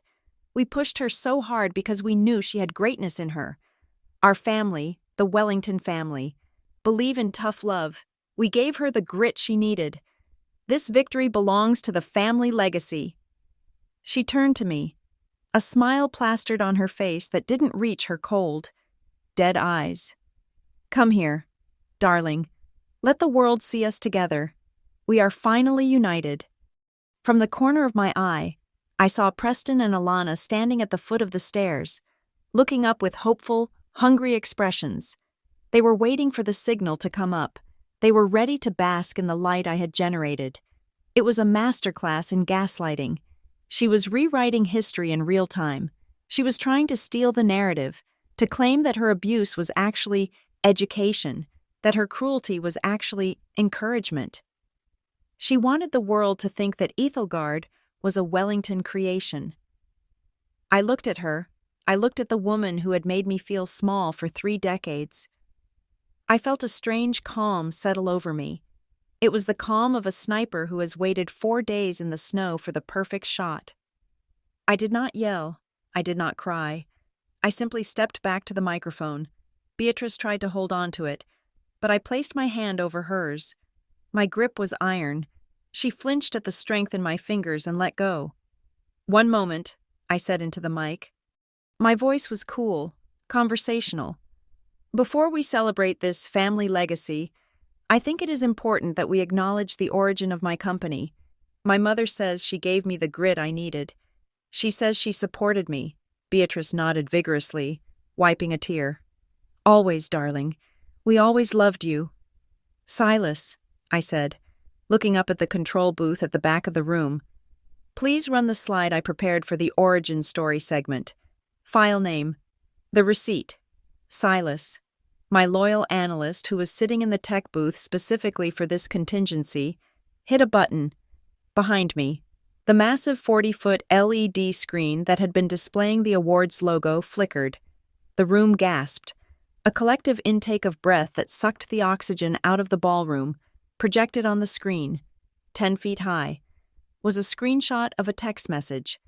The resolution was crystal clear. Every pixel was sharp. At the top, the sender's name, mother, the date, May 14th, 4 years ago. The message read, "Everyone is expected to be there to celebrate our legacy. Everyone, that is, except Mira. She has chosen her path. She chose to be a lowly single mom, and in doing so, she has tarnished the reputation we have worked decades to build, from this day forward. I do not have a daughter by that name. We celebrate only with those who understand the value of the Wellington name." The words hung over the stage like a guillotine blade. Lowly single mom, tarnished. I do not have a daughter by that name. Beatrice turned around. She saw the screen. The color drained from her face so fast it looked like a physical blow. Her knees wobbled. The fake smile vanished, replaced by a look of sheer, unadulterated horror. She looked like a vampire dragged into the sunlight. I turned back to the audience. I did not look at the screen. I knew every word by heart. I had burned them into my soul.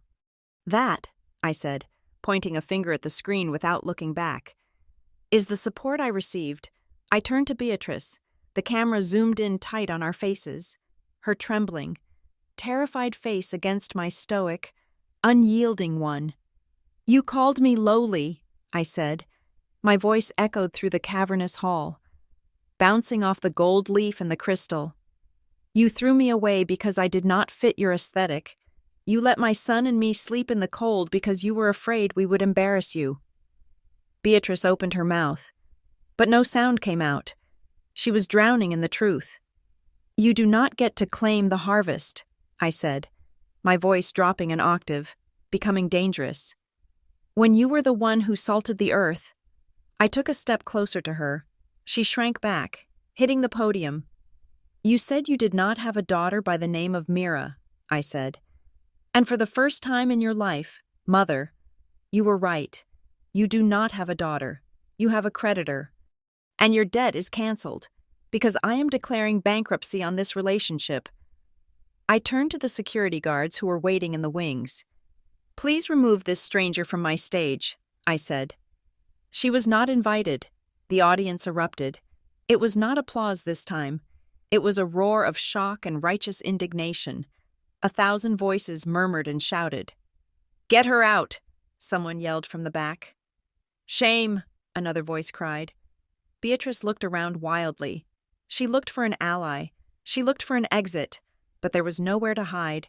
The bright lights illuminated every wrinkle of her fear, every crack in her mask.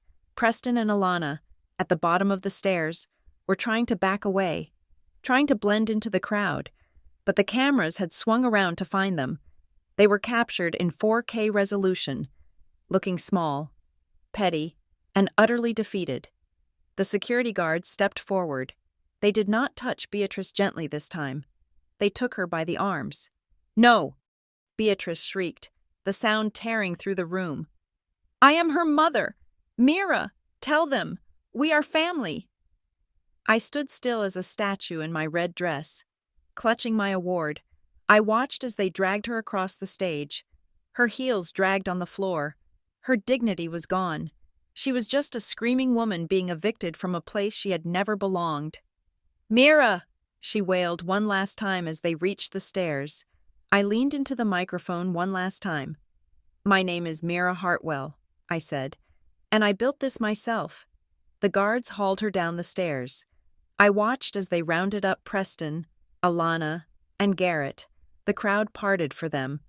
Not out of respect, but out of revulsion. It was like the parting of the Red Sea. But instead of walking to freedom, they were walking into a desert of social exile. I saw the faces of the socialites they had tried to impress, the women Abigail Sterling associated with. They were looking at the Wellingtons with expressions of pure disgust. The doors at the back of the room opened, and the cold New York wind rushed in as my family was shoved out into the night. The doors swung shut. The room was silent again. I looked down at the front row. Leo was standing on his chair. He was clapping, just him, a slow rhythmic clap. Then, the person next to him stood up, then the pharmaceutical VP, then Elias Thorne. Then the entire room rose to its feet. The ovation this time was different. It wasn't for the award. It wasn't for the revenue. It was for the exorcism. I stood there, bathing in the sound. I felt lighter than air. The ghost was gone. The shadow was lifted. I looked at the screen behind me, where the hateful text message was still displayed. I signaled Silas. The screen went black. Then, a new logo appeared, the crest of Ethelgard Strategy, a shield, a fortress. I smiled. It was a real smile, one that reached my eyes. I walked off the stage, down the stairs, and into the arms of my son. "Did you see the dragon?" Leo asked, as he hugged me tight. "I saw her," I whispered into his hair. "Is she gone?" "Yes, baby," I said. "She is gone for good." The fallout from the Visionary Awards was not a slow decline. It was a sudden, violent collapse of the Wellington facade.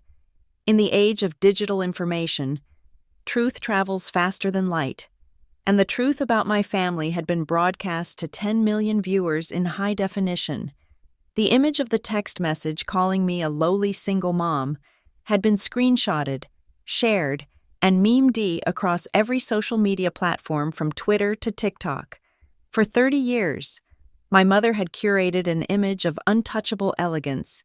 It took exactly 3 minutes for the internet to strip it down to the bone. The consequences were immediate and catastrophic. The Monday morning after the gala, the creditors who had been politely knocking on Garrett's door stopped knocking and started kicking.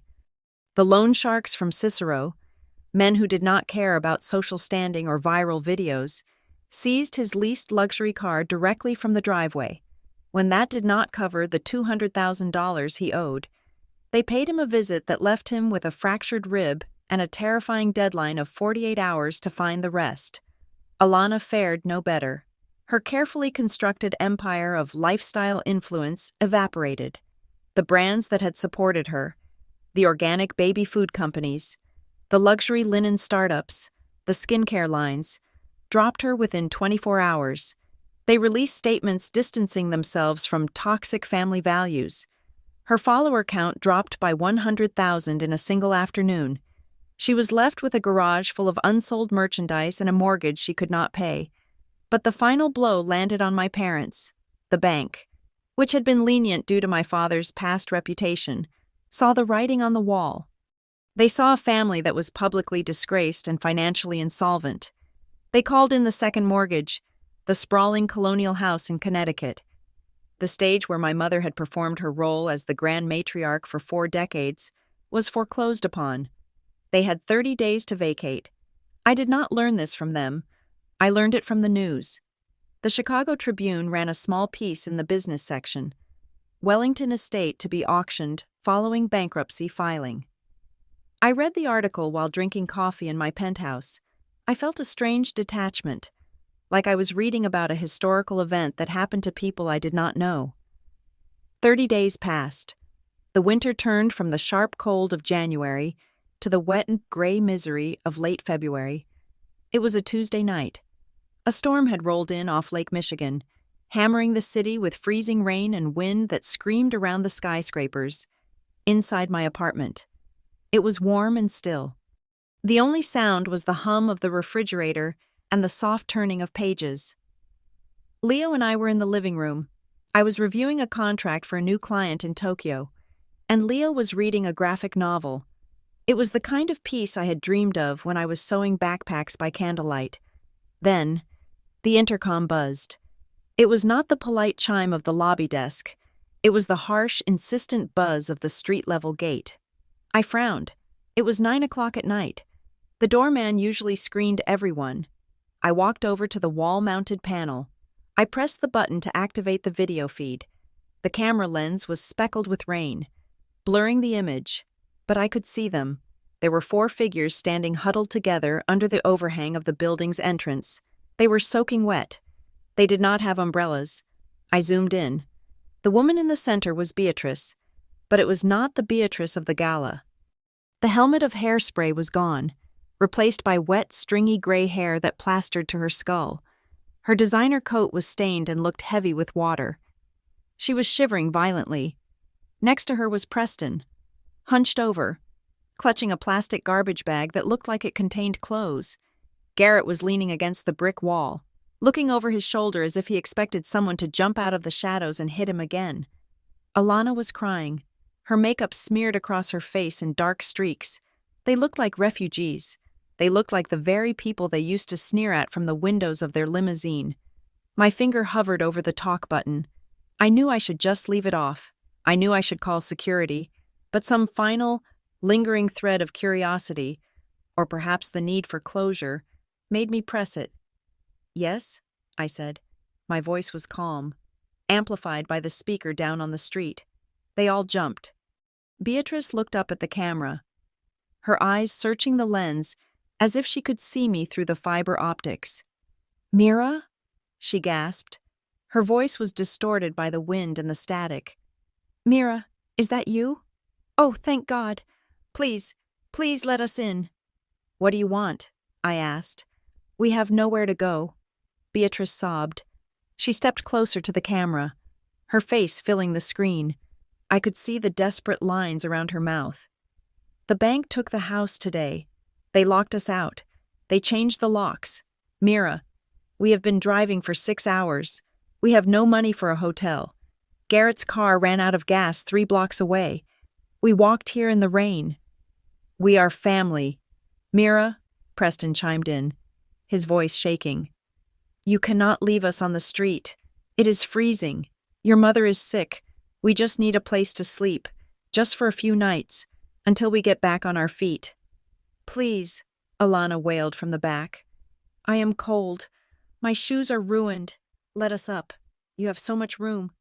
"We know you have a guest room. We saw the floor plan online." I watched them. I listened to them. They were begging. The people who had treated me like a servant, who had mocked my poverty, who had tried to steal my success, were now standing in the rain, begging for the scraps of my comfort. I felt a tug on my sleeve. I looked down. Leo was standing next to me. He was looking at the screen. He saw the wet, miserable figures. He saw his grandmother shivering. He looked up at me with his big, dark eyes. He was 11 years old, but in that moment, he looked much older. "Are you going to open the door?" he asked softly. It was the question that defined everything. I looked back at the screen. I saw Beatrice wringing her hands. "Mira!" she shouted, panic rising in her voice as the silence stretched on. "Don't you punish us like this. We made a mistake. We are sorry. We are your family. You owe us this. You cannot be this cruel. You owe us." Even now, at rock bottom, standing in the freezing rain with their lives in garbage bags, they still believed they were entitled to my labor. They still believed I existed to serve them. They did not want a sister or a daughter. They wanted a host. If I let them in, they would never leave. They would consume my peace, my money, and my joy until there was nothing left. They would bring the chaos of their lives into the sanctuary I had built for my son. I looked at Leo. I thought about the nights I sat in the dark to save electricity. I thought about the lowly comment. I thought about the restraining order they had ignored. I realized then that forgiveness does not mean opening the gate. Sometimes, forgiveness simply means letting go of the need to hurt them back. I did not want to hurt them. I just wanted them to be gone. I leaned into the intercom. "Beatrice," I said. She stopped crying. She looked hopeful. "Yes? Yes. Darling, buzz us in. It is so cold." "I cannot help you," I said. "What?" she screamed. "What do you mean? You have millions. You have a penthouse. You can buy a hotel. Just give us money. Give us a key." "I am a lowly single mom," I said. The words tasted different now. They didn't taste like shame. They tasted like iron. "Do you remember? You told the world that I was lowly. You said I chose a path that tarnished you." "I didn't mean it," she shrieked. "It was just a text. I was angry." "You meant every word," I said softly.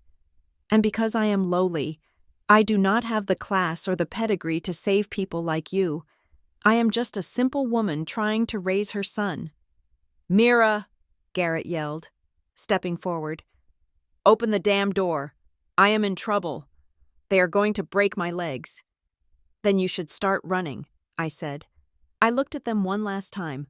I did not feel the surge of triumph I had expected. I did not feel the glee of revenge. I just felt a profound, heavy pity. They were hollow. They had spent their lives chasing gold paint, and now that the rain had washed it away, there was nothing underneath but rot. "You told me to stand on my own 2 feet," I said to my mother. "You told me that struggle builds character. Well, Mother, this is your chance to build some character. Go and learn how to survive.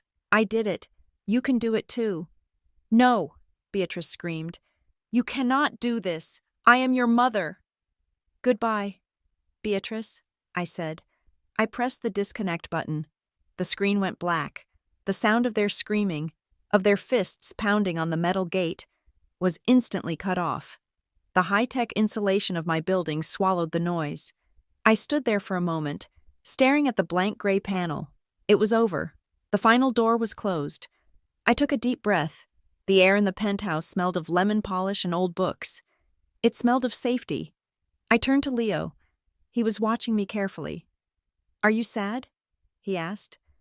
"No," I said honestly. "I am not sad. I am just finished." "Where will they go?" he asked. "I do not know," I said. "But they have each other, and they have the whole world to figure it out. Just like we did." I reached out and took his hand. "Come on, we have 3 chapters left in our book." We walked back to the sofa. The storm outside battered the glass, the wind howling like a ghost trying to find a way in. But the glass held, the walls held. I sat down and pulled the blanket over our legs. Leo leaned his head against my shoulder. I opened the book to where we had left off. Chapter 25. I read aloud. My voice was steady. My hands were steady. I was Mira Hartwell. I was a mother. I was a survivor.